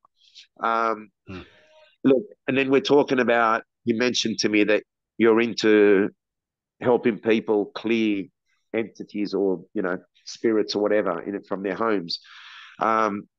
That's what I'm I'm addressing this in part of the book, and I'm going to actually call it high strangeness. And I've been talking about this stuff for a while now. A lot of people take it for granted, and there is a lot of high strangeness around the UFO stuff, alien UFO experiences and the phenomena. Um, I think once you open that link and you got contact with these beings, I think other things can come through as well. And fortunately or unfortunately for me, it's happened. I do have things in my house. I've had numerous things happen here. Like we've changed 4 doorbells in a period of 6 months, because we'd have a house full of people and the doorbell would be going off and people would run to the door and there'd be no one there. And towards the end, we just ignore the doorbell. Don't worry about the doorbell anymore. And it would ring and no one would even, flinch or say, "Oh, someone's at the door." We'd know there'd be no one there. In 6 months, we changed the doorbell 4 times and it kept doing it. It hasn't done it for a long time now. But what I've had happen recently, with our activity in this house from the first day we walked in this house, from the very first day, we had heavy footsteps walking in. It was just me and my ex at the time. Um, we just got, I think we just bought the house and we are going to renovate it. We rented out for 2 years before we got married. We bought it in '88. We got married in '90. So when we bought it, we thought we'd, give it a clean up, paint it. So her and I sitting here, we had a milk crate, we had a box of pizza, ordered a pizza. We had my little Toshiba television, and that's all we had. We were sitting here, we're going to do some painting and that. And we heard these heavy footsteps marching up. And as it got around to the room where we were, there was an archway entry. It just came up to us and just stood there, must have saw us and gone, "Whoa, they're not supposed to be here." And we looked up and there's this, we thought we're going to see something, but it banged footsteps, heavy footsteps right in front of us and stopped. That was the first time ever. We both looked at each other and thought, "Oh my God, what's going on?" And then it just escalated to a point 2 years later when we moved in. She was cooking something, Vivian was cooking something and asked me to go up the shop and grab a couple of ingredients. And I've walked out the door and a minute later, she heard footsteps, someone walking in the house. And she thought, "Oh, Peter's come back real quick, must have forgotten something." So as she's in the kitchen, she turns around to see who's walking through the front door into the lounge room. And she sees what she described as a man like Abraham Lincoln in a suit with a tail. The jacket had a long tail. He had a hat on and he had a beard, a long beard, and walked across the archway, across the lounge room towards a mirrored wall, and actually sort of looked towards her and kept walking. I came back home about 15 minutes later, and as I walked in the door, I've walked past the archway from the lounge room towards the kitchen. I saw her. She was still in the same spot with her hands gripping the kitchen bench, her back to the bench. Her hands were on either side, gripping the kitchen bench, and she was shaking like a leaf. She was shaking. And I was like, "What's, you okay?" She goes, "Peter, excuse my French again." She's like, "There's a fucking man in the house." I'm like, "What?" She's like, "A man just walked in our house. There's a man in our house." So I start searching everywhere. And she's like, "He was in the lounge room. I haven't seen him leave the lounge room." But he's walked towards this mirrored wall, apparently, that was here before. Anyway, the room that he would have walked, if he walked through that mirrored wall into the other room, the spare room, when we had my son, I used to sleep in that room because I worked in the building game at the time, in the building trade, and I'd get up at 5:30 in the morning, and he had restless nights, so he'd cry through the nights, and so I'd sleep in the spare room to get a couple of hours sleep. And every time I slept in that room, I'd wake up with scratches on my legs or on my body, on my hands, but mainly on my legs. We eventually both went in. We both went into that room and we checked. Sorry, we checked the mattress and we felt the mattress and put our hands and put pressure on there to see if there was a pin, if there was a needle, if there was something sticking out that would scratch you, but there was nothing. Anyway, I've got photos of all these over the years. Every scratch I've had on me, almost every scratch I've had, I'd take a photo and I'd keep it on record. So I've got some photos, pictures somewhere of actual photos, and I've got all the new ones on my phone. We've had multiple things happen, but one of the latest ones that happened to me was 2020, 3 years ago, and it was this is really strange. It was the first of January, 2020, at 4:55 in the morning. I just finished my security job doing a New Year's Eve event. I came home. I'm sitting here for a couple of hours, just relaxing, unwinding, and all of a sudden, as I'm sitting here, I felt I didn't feel anything grab me. I just felt like a burning sensation on my leg, on the inside of my leg. I've got a cut, like my right leg from my knee down has tattoos, and I've got an alien, sorry, um, a DNA spiral on the back of my calf from my Achilles heel, say up to just back of my knee.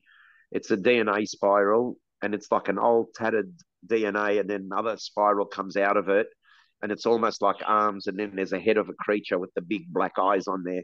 And then on the side of my ankle at the bottom, I've got a little UFO tattoo, and on the outer side of my ankle, I've got an alien, like a little grey little guy standing there.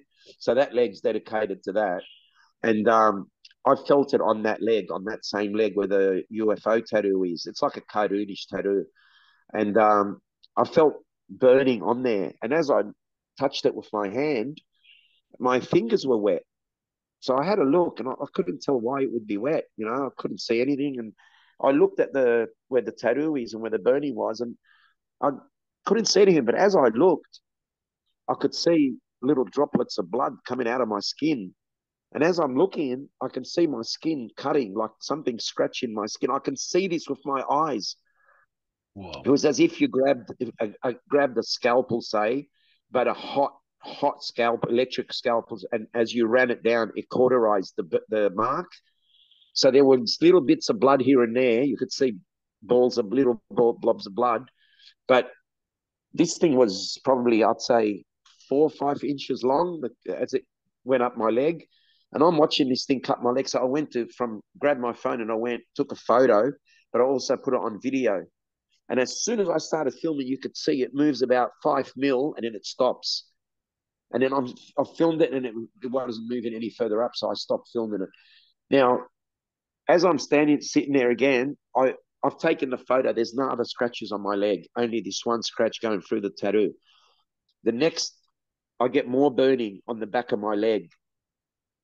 And I'm like, shit. I have a look, and there's two massive scratches all the way from the bottom of my back of my heel all the way up to the under my knee and past my knee on the front. I had two big scratches. And then all of a sudden, up under my knee, on the inside of my leg, but under my knee, I got burning feeling there. And as I looked, I saw three distinct scratches appear. Like I saw these happen. It was Wow. happening right in front of my eyes. I could not believe it. And to be honest with you, it fucking freaked me out. I've had alien experiences. I've seen 5 aliens all up, and more actually, but I've seen a couple of different types. I've had them up close. I've in my face, abducted, all that stuff. I can deal with that. But this terrified me. And because I don't know, it was happening right there. I thought, where's it going to stop? How badly can it hurt me? And then at 5 o'clock in the morning, or 5 past 5 in the morning, I think it was at the time, I actually text my niece, and I said to her, look, something just happened to me. I don't know how to explain it, but if something happens to me, I didn't do it to myself. So please understand that. Like, I wanted to get the point. If my throat was cut or if my wrist was cut, I didn't do that. Oh my That's God. what concerned me. Like, it's cutting me on the leg and that, but where else can it cut me? And I had no control how to stop it or anything. That terrified me. And I've had another experience in 2017 where I've never heard of this in my life. And then I spoke to Bill Chalker about it, and he showed me something from 1915. A medium was doing a seance, and there were people there, and this eagle appeared, and someone took a photo, and the eagle's right there at the guy's shoulder. Mate, I'm sitting in my lounge room, and I had a little bird, a budgerigard, like it was a white budgie, And I'd always keep the cage open. The budgie could fly in and out of the cage. He used to fly around the room, come and land on my shoulder. So I was accustomed to it, coming and landing behind me on the lounge, or jumping onto my shoulder. So as I'm sitting here, I hear bird wings, like feathers flapping. And I actually thought it was my bird, but it's only a little budgie, like it couldn't have made that much noise, but that's what I thought at the time. And I thought it was close to my ear, so that's why it sounded loud and big. And as I heard the noise of the wings flapping, I'm thinking, oh shit, it's going to land on me. And as I turned to look behind me, or look, at my shoulder, as I've looked, I saw this eagle, like full-sized eagle, in my lounge room. And it had one wing. I was sitting down on the lounge. It had one wing, that the left wing, that wrapped around my left shoulder to in front of me. I could see it in front of me as well, like on the side. And then the rest of the bird landed on the lounge that's next to me. There's a three-seater lounge next to me. It landed on the armrest. And as it landed, it pulled its wings in and was together. And as I looked up at it, on the top of its head, right on the top of its head, on the crown, it looked like looked like an eggshell. There was this white, very thin white layer. It looked almost like a cloak, like a veil, but it looked solid. It looked plasticky in a way, or I don't know. It wasn't moving like material would. And it was like it had a helmet on or something, but very, very thin, very, very thin. And it just went down the back of its neck a little bit and then faded off. I couldn't see it anymore, but it definitely had like protection or something on its head.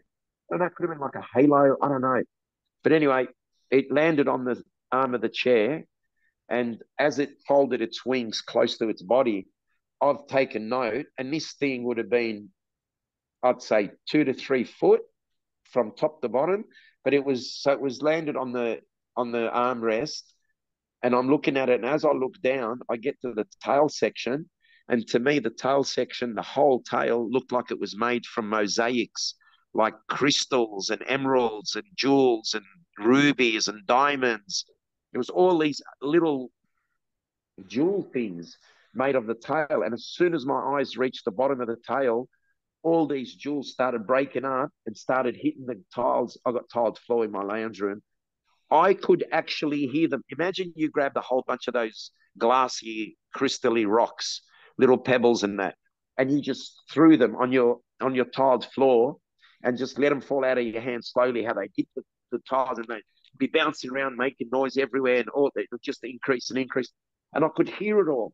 Now, my partner that's with me now, Mary, she actually said to me, did you try and catch one of those jewels, or did you look for one later? Like, see, maybe that's what it all was. I said, no, I didn't. I didn't even think of that. Didn't even think. Maybe it was dropped on purpose for me to find something. I don't know. But Wow. as soon as the tail started to break apart, it started from the bottom and it went all the way up, and then the whole thing started to break apart. And once it vanished, I actually stood up for about, I'd say, 10, 15 seconds. I stood up and I thought, what the fuck just happened? And as I stood there, right against, on the other side of the room now, on the opposite wall, I heard, and at the time I thought it was somebody outside on the side of my house, which is pretty well secured. I thought someone was outside banging on the walls trying to, be a smart ass or something. But I just thought, no, the timing, this bird, then this. But what I heard was, then I eventually realized then I thought it might have been inside my kids' rooms. Then I thought, no, it's outside. It's in the lounge room. But it's actually the wall that backs, the other side of the wall is my son's room. And then there's a doorway leading to a bathroom. And then on the other, as you keep walking down, there's my daughter's room. So it's one big long wall. And what I heard was like almost as if this bird backed itself against the wall and then was turning round. And every time it turned, you hear the wings hit this is what I basically heard. Like banging like that, 10 times. And then the last two were against the back door. And I could tell it was different. The vibration, the noise it was the door. When you hit a door, you can hear the lock moving. You'd feel the door rattle. It's different than banging on a wall. So I heard 10 10 bangs, one after the other. And to me, it did. It felt like the wings were spread out and it was just turning and it was just hitting the wall as it was turning. Bang, bang, bang, bang, bang. And then boom, boom on the back of the door. And then out it went out. I don't know. But those two experiences that I've just told you now, the cuts on my legs, and I've got photos. I can send you a couple of the photos of the cuts on my legs, will freak you out. And this bird thing, I've probably the strangest things I've experienced other than the alien stuff. I mean, to me, the alien stuff isn't so strange. I'm so accustomed to it now. But yeah, this stuff really has an impact on me more so. I don't know why. I don't know why I'm so accepting of the alien phenomena and my experiences with aliens, and even though it's abductions and, against your own will or whatever, I deal with it a lot better than I do with this stuff. So, um, I've had a few other experiences. I tend to just stick to the conscious recall ones.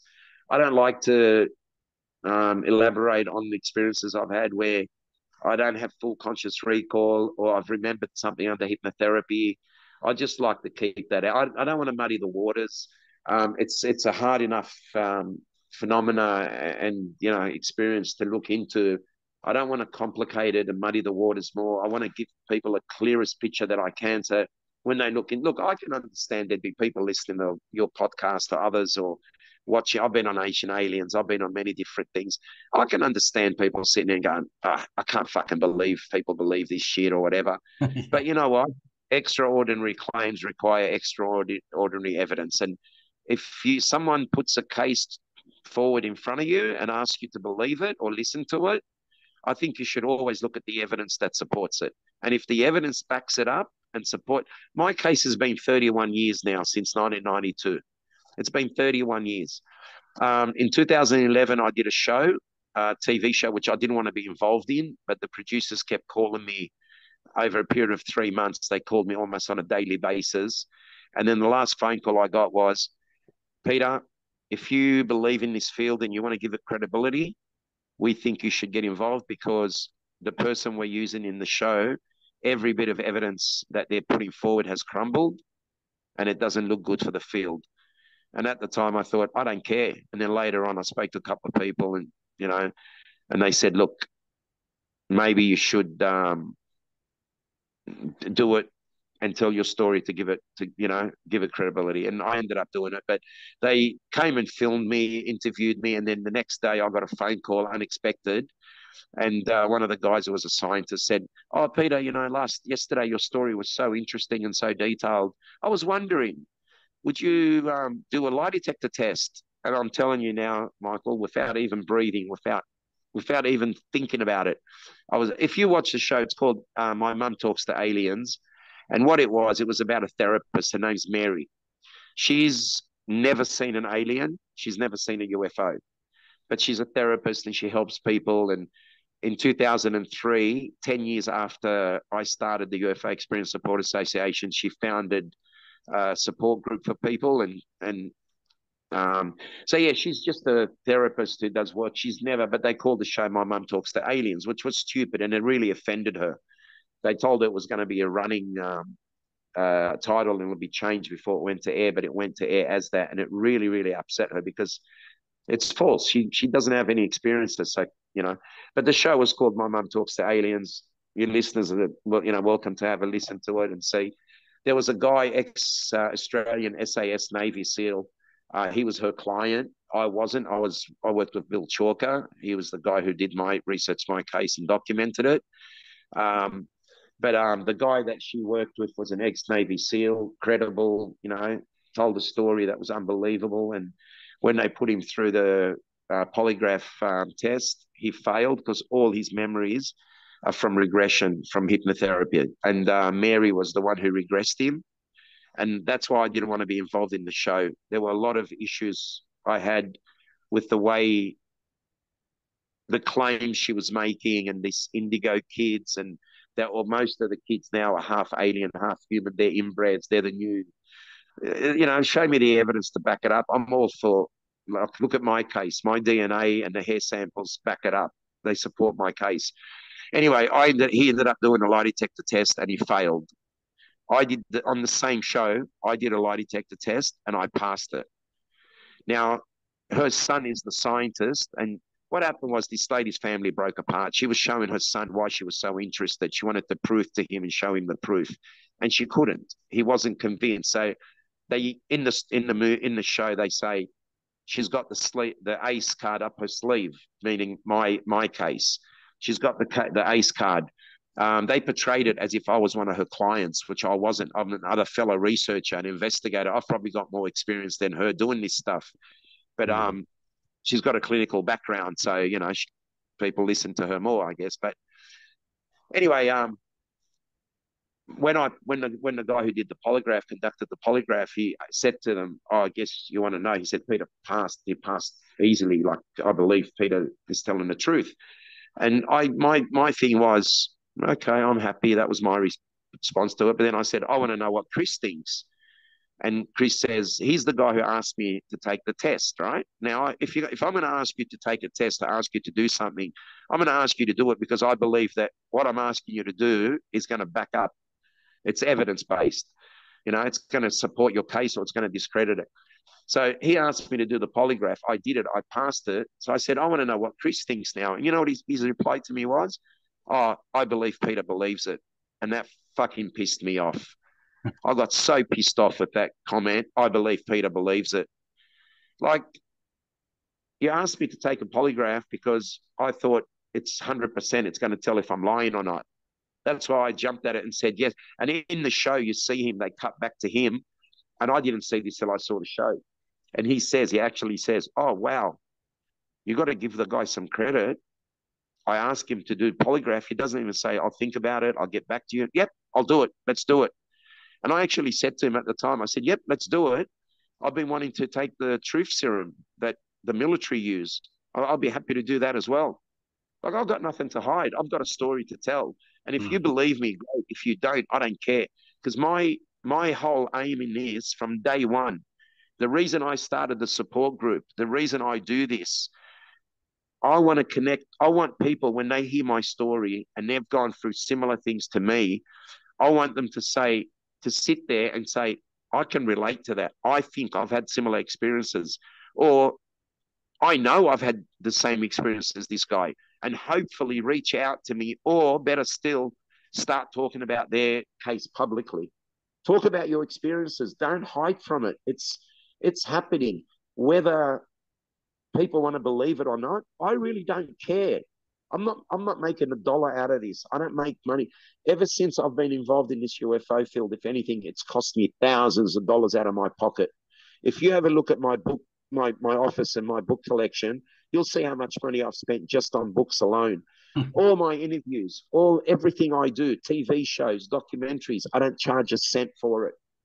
I was never in this for money. I'm writing a book now, and I might, if I'm lucky, make a few grand out of that. But that's if I've got to finish it first. I've got to get it published and see what happens. But to me, it's not about money. It's not about, fame. To me, it's about connecting with those other people out there who had similar experience to me, but don't know who to turn to. A lot of people come from Christian backgrounds. I had a young guy. He was a up and coming pianist. He was a very good piano player, and he had an experience. And he wrote me this heartbreaking letter. Actually, he was 16 years old, I think. He told his family that he's having these alien experiences. His family took him to a psychologist. Psychologist straight out put him in a mental institution. Jesus. Like that was, it was heartbreaking. And the kid was like crying in the letter and saying, I know I'm not crazy, but how can I convince these people? And they got me in a mental institution and there's nothing wrong with me, and the doctor attended one of my concerts a week before. And now all of a sudden I'm crazy. It broke my heart, but they're the people I want to reach out to and hopefully connect with. And if I can get them to even start looking, not even go public and talk about their story, but start looking into this and research and look into their own experiences. And that's what I'm about. And if I can achieve that, and if I can get 1% of the population to do stuff like that, then I've succeeded in more. I'm more than happy, basically. But that's my story, Michael. And I just wanted to thank you for the way you portrayed it and the way you told my story, because I was, to be honest with you, 31 years, and we're driving up. We were on holidays. We went away for a couple of days, and we're driving back. And as we're driving, she actually looked up podcasts, and I think yours was one of the first or second. And she goes, "Oh, there's one called The Bunker." I said, "Put it on." She put it on, and as you're telling my story, just just how honest you were about it, and just how respectful you were. And it wasn't about that you were believe like, oh, he believes me. It wasn't. It was just the way you told things. It just confirmed it to me, and it hit me so hard. Like, it really emotionally got me, and I had to pull over and I had to get out of the car. I had tears in my eyes, mate. Like, it really, really emotionally got me. It's never, ever, ever happened to me. I'm a really strong person. I've I've dealt with this for 31 years. I've never shed a tear over it. And I had to pull up and get out of the car and just take a breather and go for a walk. I'm getting a bit emotional now. I don't know what, it was just the way you told it. And I think it was just how much effort you put into it. And I thought, this guy's gone above and beyond to tell my story and tell it right, and it really meant a lot to me. And I want to thank you for that. Yeah, you're very welcome, Peter. And yeah, I had such a good time just kind of sitting back and just letting you go and not interrupting. I usually like to jump and interject and ask for Sorry Claire. about that. Sorry. Oh Yeah, no, please, no, please don't. I usually like to I usually have to jump in and ask someone to clarify certain points or amplify a certain thing or maybe explain something, some certain facet a little bit more. In your case, it wasn't even necessary.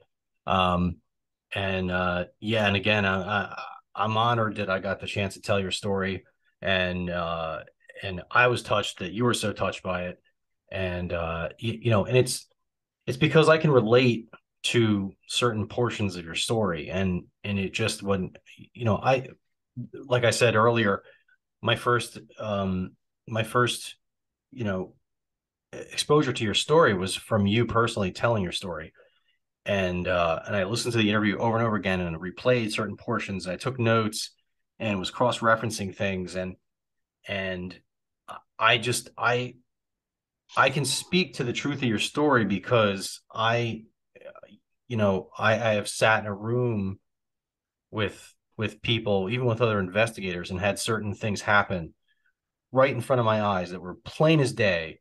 A figure walked from this room to that room. Um, an object moving, noises like certain things, and it was plain as day to me. But in the same room, other investigators had no idea what happened. Other people didn't hear it. They didn't see it. They whatever. yeah, And so yeah, I just know that a lot of the experiences that we have are completely subjective, but that does not mean that they're just in our head. You know, there's a big yeah, difference between just a certain person at one out of five people, for example, experiencing something. That doesn't mean it isn't real. That just means that the other people weren't, their attention yeah. wasn't sort of focused on that. And so they just missed it. And it makes me wonder how many things in daily life that most people just never witness. Never That, witnessed. Well, look, yeah. in '88, in 1988, before I had the experience at my parents' place, my Vivian was my fiance at the time. We were sitting in, this is the 14th of February, 1988, so Valentine's Day. We're sitting in my car. I had my back to my driver's door. She was in the passenger seat. She had her back to the driver's seat door. And we're looking at each other. We're talking. We're discussing a trip. We're going up to Queensland. She was going to go up a week before me, and then we're going to meet up a week later. And as we're talking, I stuck my head out the window, and I saw this ball of light, bright white ball of light heading from north to south. And it got to the Southern Cross, and it stopped at the highest point, and it was like a triangular formation of stars. And it just started shooting this beam of light. It appeared two places at once. It looked like a dumbbell, the one you do weights with, like a weight thing, gym tool.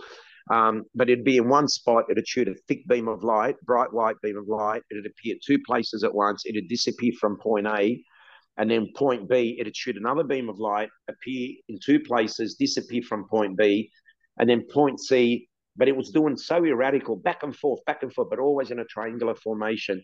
And it did this for about 2 minutes and then stopped at the top star and then shot off. Her and I just stood there. I had got a cardboard and tunneled it to look like tunnel my vision so I can have a point to look at.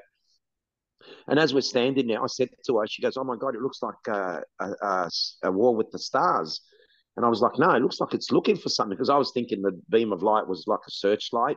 I wasn't taking into account that it was showing at two places at once. It must have been moving that quick that you could see it in two places. And then it hovered at the top star and then shot up straight up into the sky. And I said to her, I go, "Tomorrow, it's going to be all over the news. It'll be in the papers. It'll be on TV." Because I thought if we saw it, and it happened about 8:30 at night, I thought if we saw it, there has to be thousands of other or hundreds of other people who saw it. There has to be. The next day, we looked at the papers, we looked at TV, not a mention, nothing. And I thought, how could no one see that? And then another time, we're here at my house. My son was 5 months old. He was born in 95. So he was 5 months old at the time. My neighbor, they just had their baby. Shane is 5 months younger than Stephen. So my ex-wife and I and my best friend, who was my teacher, he used to be my teacher. He's actually my daughter's godfather. We've been friends ever since. Me and a couple of the boys from school were friends with him all the way through, and we become such good friends. He's christened my daughter. He's her godfather. But anyway, we were here with his girlfriend, and we were out the back. And myself, Jeff, and Christy, his girlfriend, and Vivian and my neighbour's husband, Paul, were standing outside in their backyard.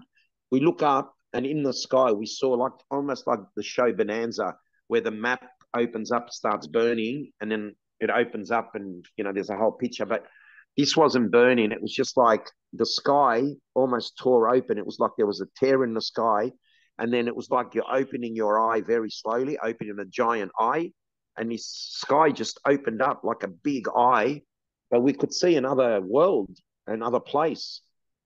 But it was all farmland, like green grass, all different shades of greens and yellows, different patches of grass, different colors, and flowers and so on. And we followed this fence, but only Christy, Jeff, and I could see it. Vivian and Paul, my wife and my neighbour's husband, were standing right next to us.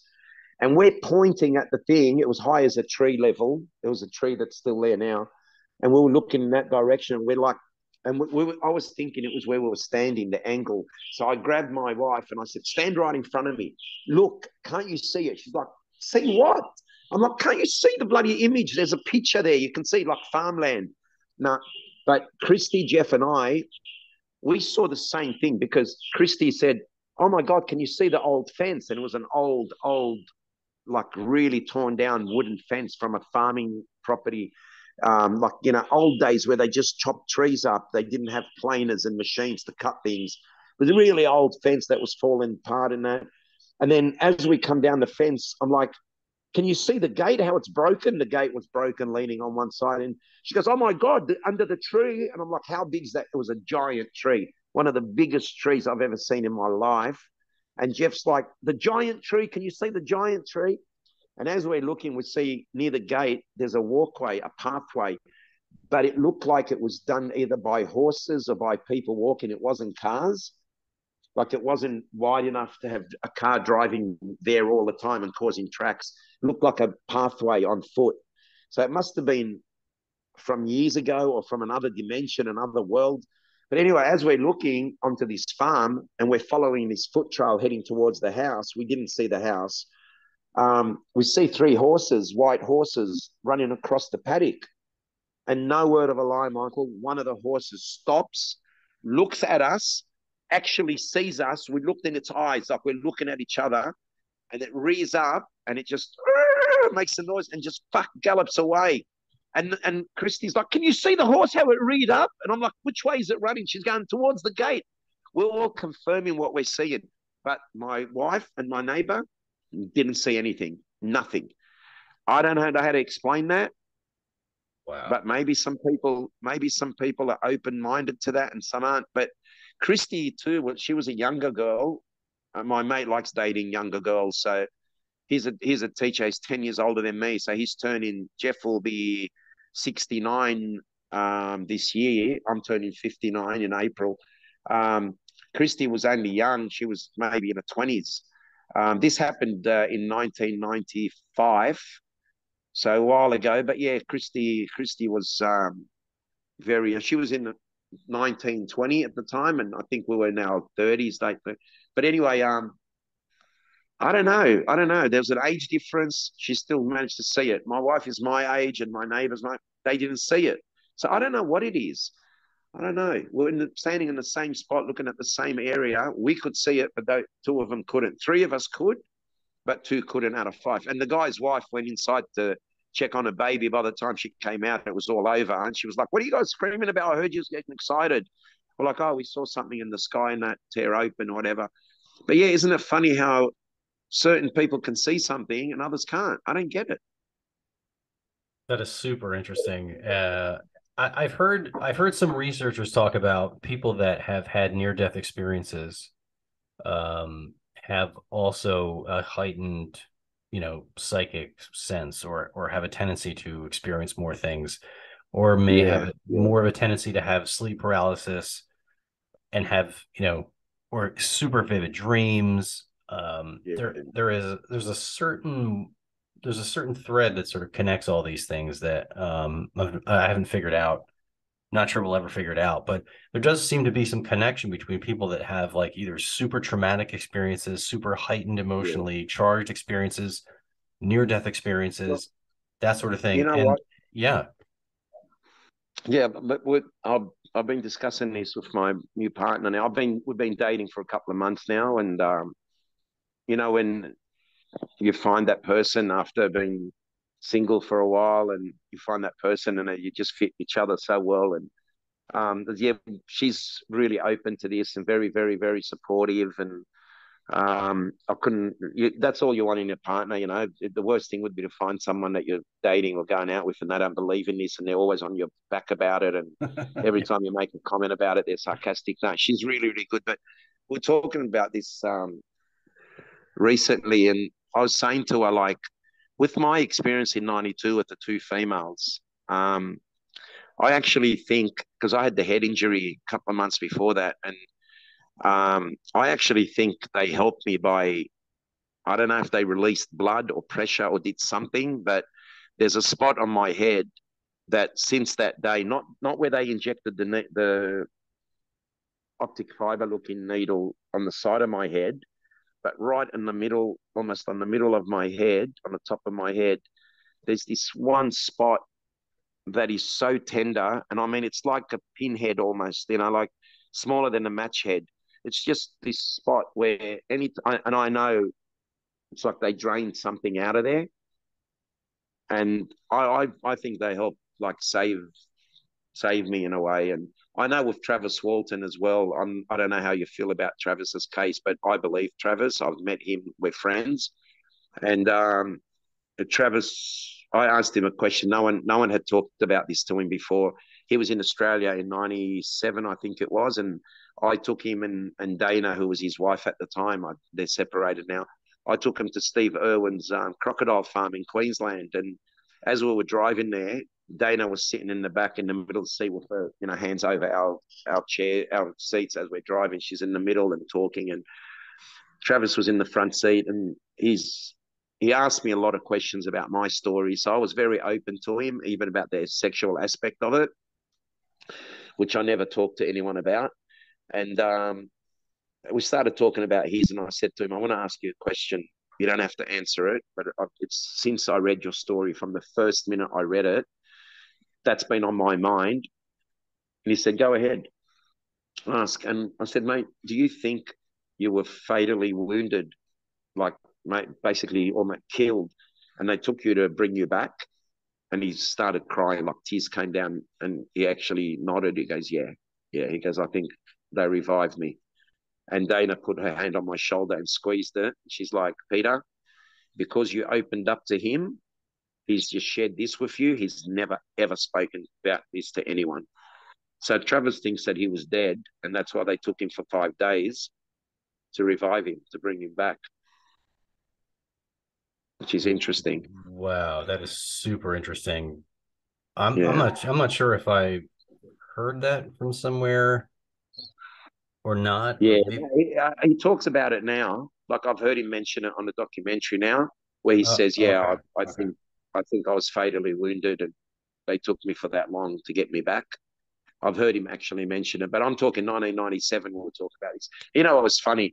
We went. He wanted to take some Cascade beer, which is beer bottles, and they have the Tasmanian tiger printed on them. You know, the extinct Tasmanian tiger. Oh yeah, yeah. Yeah, it's an animal. It's like a um, dingo, and Right, it's right. got stripes on it. Anyway, it's on the actual bottle, beer bottle, and we went to every as we're coming back from Steve Irwin's Crocodile Farm. We went to every major bottle shop, like big bottle shops, Dan Murphy's, or these big outlets, looking for Cascade beer. We couldn't find it, mate. We gave up. We went back to the hotel, and as we're sitting in the hotel foyer, the posters for his film, for the film Fire in the Sky. He had some of the posters laminated and he was selling them. So I said, "How many you got left?" He goes, 15. I said, "I'll take the lot of them." And he goes, "No, you don't have to do that." I go, "Mate, I'll take the lot of them. Just autograph them. Just put your autograph and that's it." And so I bought the last 15. He gave them to me at half price anyway. But as he's signing the the poster, I look across the road. This is at the hotel we're staying in. I look across the road and I see this tiny doorway, little shop, like tiny shop. It must have been maybe, I reckon, 1.5 meters by 3 meters. You know, 1.5 meters wide by 3 meters long, or 2.5 meters long. Anyway, okay, there's a bottle shop across the road, and he's like, "Peter, we've been to all the biggest bottle shops in Queensland and we can't find it. Do you think they're going to have it?" I said, "Mate, I'll go and have a look." He goes, "I'll come with you." We walk down there, me, him, and Dana, three of us walk in there. "Excuse me, mate, you got any Cascade?" "But yeah, mate, in the fridge right there." So Travis buys 2 cases and he wanted to take them home to show his mates and give them a bottle of beer with that. So we looked all over Queensland, couldn't find them. And there it was in the smallest little bottle shop. And that's a story he'll never forget. And every time someone says something on Facebook and that, and they go, I'll tell Travis, see if he knows. I said, "Just tell him," he knows Peter Khoury, who I am. I said, "But just tell him to tell you the story about the Cascade beer. He'll tell you a story." It was so funny. Yeah. But look, I don't know. I've had people, like when I did the interview with Erica Lukes, Scott Brown, who's an offsider, he's completely against Travis and Travis's story. They think it was the water tank or something, or lighthouse light or something. I reckon they've been a bit harsh on him. And I know Erica and Scott. Scott did after doing with Erica Lukes, he did another podcast with a mate of his, and they were tearing apart Travis Walton's story. And then he actually mentions my story. And he says, "Now, the Peter Khoury case, people, this is what you should be looking at. It's got evidence, DNA. That's what we need to be looking at." I get that. I get that. But I'll tell you now, Travis is telling the truth. Yeah, 100%. Plus, you can't see his case too is not just him saying and just the crew that was with him, sawing wood on top of that mountain telling the story. You got countless people in the community and all the police officers, everyone's searching high and low everywhere for that guy. That's right. He's That's right. gone. He's gone for That's right. five He's gone. days. They thought that Mike and the crew might have killed him and buried him somewhere. Yeah. Because Mike didn't want Mike Rogers. He didn't want Dana and Travis getting married. He was completely against. Dana is Mike's sister. So that's what people don't understand. Okay. Okay. Um, yeah, Travis's ex-wife Dana, her brother Mike Rogers, he was the boss of that crew. He was the one driving the truck. That's right. Yep. And he's eventually now turned on Travis. And now I heard comment, but look, people talk a lot of shit. There's some guy commenting on my stuff the other day saying, "Oh, he was on medication because he had head injuries. He was on so much medication. He was drunk. He got drunk. And then he hired 2 prostitutes, waited till his wife left." I took my wife to the station and dropped her off to go to catch a train to work. I'm vomiting on the way there. I'm vomiting on the way back. Last thing on my mind is sex and having some woman come in at 7 in the morning, mind you, And then he's saying, yeah, and then he got home and he had these women waiting there, whether he left them the key or like, shut the fuck up. You don't, you want to disagree with the story and try and discredit it. At least do it with some fucking class or some backup information, evidence to back your story, your discredit in the story. Don't just talk shit about it.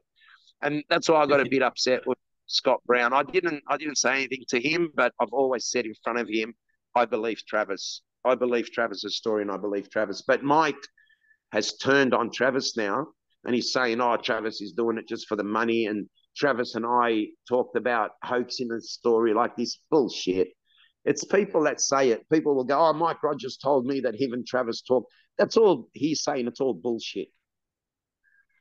But Yeah. I get defensive with Travis's case. Look, one of the first cases I ever came across was Billy Meyer in Switzerland, the one-armed guy. He was ex-military and he'd been filming. He was married to a Greek girl called Poppy and that.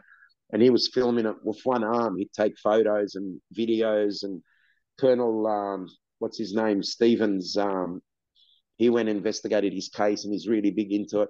That caught my attention. The Admiral Byrd flight over Antarctica caught my attention. Yep. And Travis Walton was one of the third ones. There was like Betty and Barney Hill. Those 4 cases were the ones that caught my attention. And now I get people telling me my case is one of the main cases that gets their attention, which is, sorry. Yeah, I don't know. It's easy to discredit people's cases off the hand, just offhand. But look at the evidence in my case, and if you can discredit that, then great.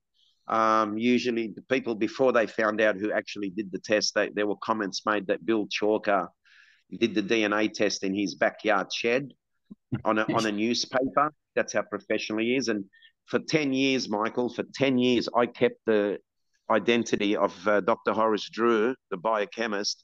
I kept that secret. I knew who he was. He worked for CSIRO in Australia, the science field. I knew who he was.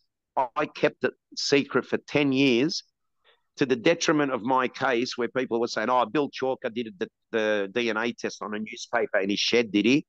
And all I used to say to them is, when the day comes and you find out, and they're like, "Peter, tell us. This will benefit your case. Tell us."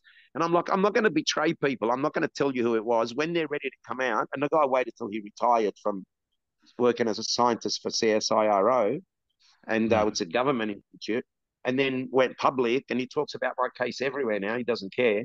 But as soon as these people in the UFO field found out who he was, they all of them invited him to become an honorary member, a lifetime honorary member of their group, or a committee member. And every one of those groups has asked him to go and speak at their conference, every one, or at their meetings.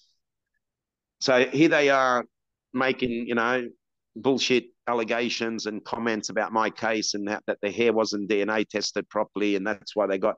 And now that they know the guy that did it is he's written 5 books on DNA and is the go-to guy when people question DNA stuff. Well, that changed their perception of it now. But I was never waiting for their approval anyway. It doesn't worry me. I tell my story, and like I said to you, I tell it. Hopefully it resonates with people who've had similar experiences, and then they can either talk about it or contact me. Like, you have a couple, you can either keep quiet, not talk about it at all to anyone, and keep it to yourself, which I think is more harmful, especially if you have ongoing experiences, or you can just talk about it and share it with people, and you'll find that a lot of people these days are accepting. They're more open-minded these days than they ever were. Yeah, I think that's true. And I think, a big reason for that is people like you coming forward and telling your story, and, people like me who were willing to listen to the story and share it, and, not just hear the story myself, but, broadcast it to as many other people as possible and get it out there. Because even just to narrow the focus, just with strictly paranormal hauntings, and I can't say that's not alien activity. I don't know which one is which or where that line begins or ends. I can't tell you because I have no idea. But just I can't tell you how many times, people have been brought to tears if we just show up at someone's house and we're just willing to believe them and we'll just listen to them and just like, okay, just like hit us with it, whatever. Like, no matter, I don't care if Yeah, you and think, just the no matter fact how that you're not crazy, judging like, them.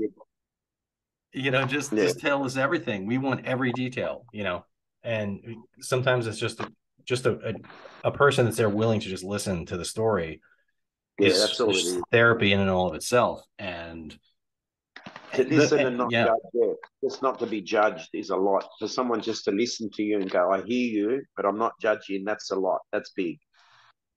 yeah, absolutely. Yeah. And after 10 years, I've it's like as far as weird paranormal activities, unexplained things, I think I've pretty much I've seen it all, except I haven't seen anyone get injured in front of me. Oh, really? That's one thing I have not seen. Have you come across people with actual scratches and that on them? Yes, but You after the have. fact, I've never witnessed it firsthand. But I mean, I've had the stories told to me by people that I believe 100%. I've had someone share a picture of what looked like a freaking Bigfoot. They shared it with me and they told me this Yeah, whole story. They heard this screaming. They were terrified. So I 100% yeah, believe them because I believe that's in it. it was told to me by someone who I believe. And I could tell that they were being sincere Yeah, and until, like I said, my sisters were chased by UFO when I was just a baby and my parents witnessed it. My father was actually in the army. He was stationed at White Sands, New Mexico in the 1950s. really. Yeah, when there was supposedly an abduction that happened there on the base. He was there at that time. He walked around Roswell. Just a handful of years after the Roswell incident in the early 1950s. He spoke to people, farmers, ranchers that they were there. They saw the army come in and lock the whole place down. I grew up hearing these stories and watching In Search of Leonard Nimoy and having my dad there at this tell these stories. Like, yeah, I talked to these people. They were really freaked out. Like, I don't know what the hell happened out there, but something happened. And I spoke to them and I saw them face to face and and they told me their stories and I believed them. And Yeah. so I I'll grew up send hearing you that stuff. And I'll send you an email. I'll send you some photos of the scratches from 2020 and tell me what you think. They look pretty bad. And you can see one photo will be one scratch, and then the next photo, two or three scratches, and the next wow. photo, the whole inside of my leg, the inside of my leg is all scratched up. So yeah, that's something I'm still dealing with at the moment. My girlfriend now, there's activity at her house. I was lying there the other day. I walked out of the bedroom. Actually, I was in the lounge room, lying on the lounge. My back was a bit sore, and I heard right at my feet like a box, something big hit the ground with a thud. And I got up, I woke up and I'm looking, what is that? And then I heard three footsteps to my left, right in front of the TV. I heard three loud footsteps. Sorry, and her garage door keeps opening like it's inside the house, the wooden door, not the outside roller door, but the one leading to the house. It always opens. And recently she went, I wasn't there. She's there with someone else. She went to lock the door because it was opening every time she walked out. The door would be open, and so she thought, "Oh, I'll lock it." And as she went to grab the lock to lock it, the lock started shaking. It was one of those old locks where you got to twist Mm. the knob, and then it's got the button that goes up and down to lock it. Um, she said that the knob that you turn started shaking by itself, and the button was pushing up and down by itself. So she just put her hands up and went, "Whoa, I surrender," sort of thing, walked away.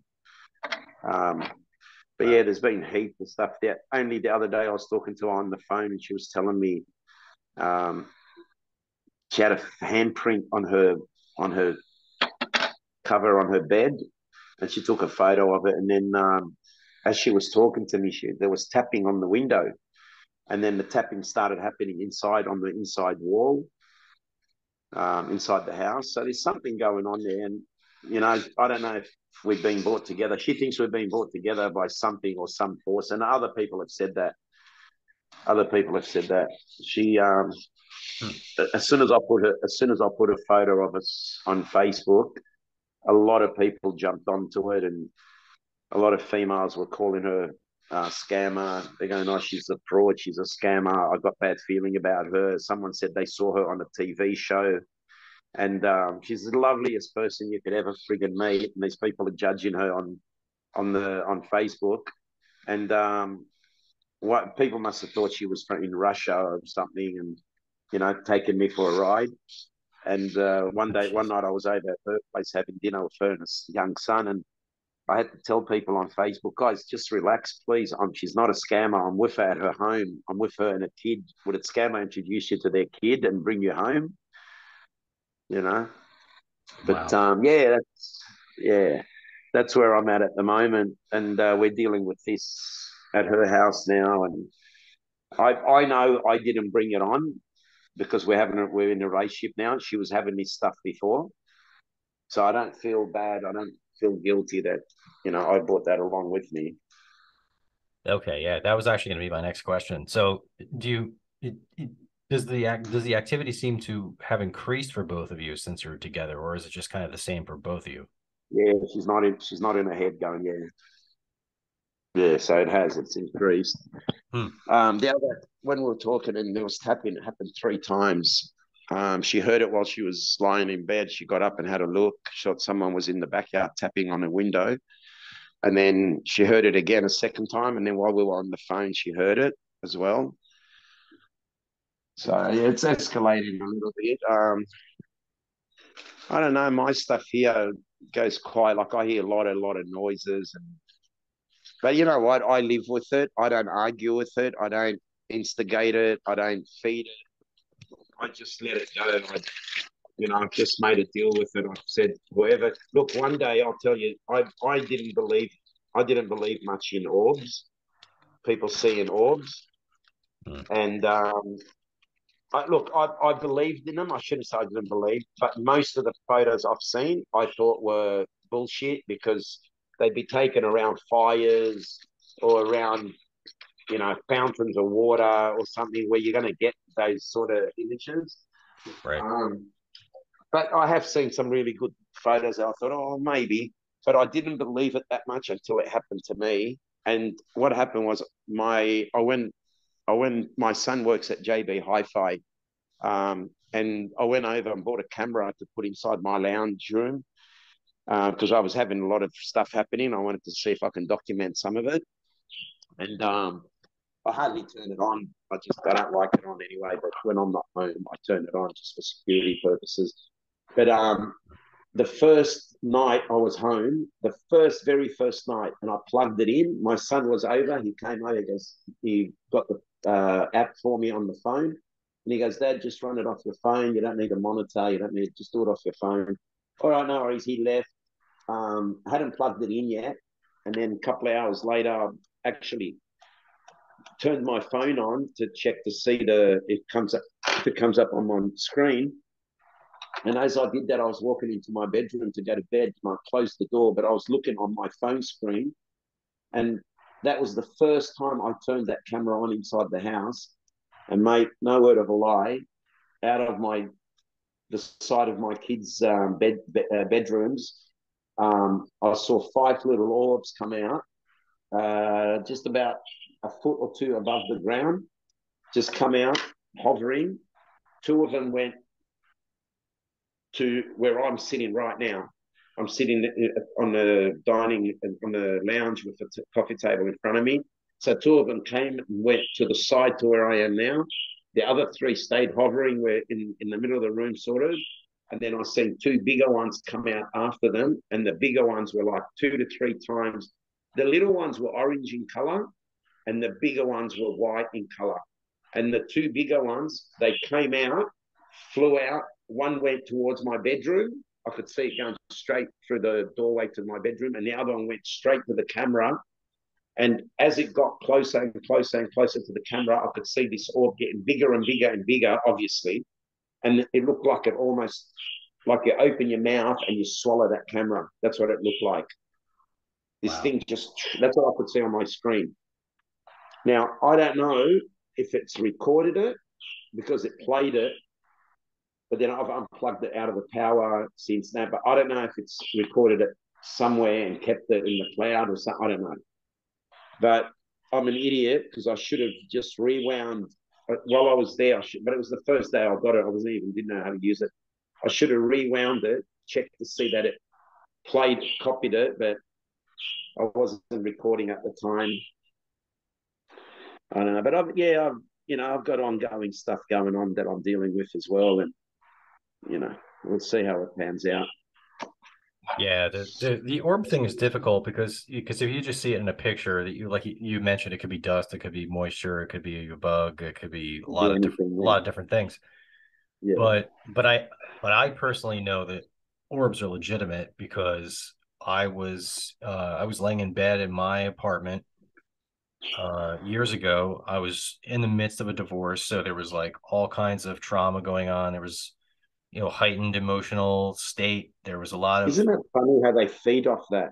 Yeah, absolutely. I saw an orb, during this time I see an orb literally come out of the wall of the side of my bedroom was on, the edge of the house. And so I imagine this thing came from outside through the wall, just came through my bedroom wall into the bedroom, and literally was so bright that it illuminated my whole room. It was like somebody walked in with a lantern and it floated right across the room, right in front of me, and it just continued going from right to left, and it went, into my bathroom. The master bathroom was off the bedroom, and just kept going and went out the window and was gone.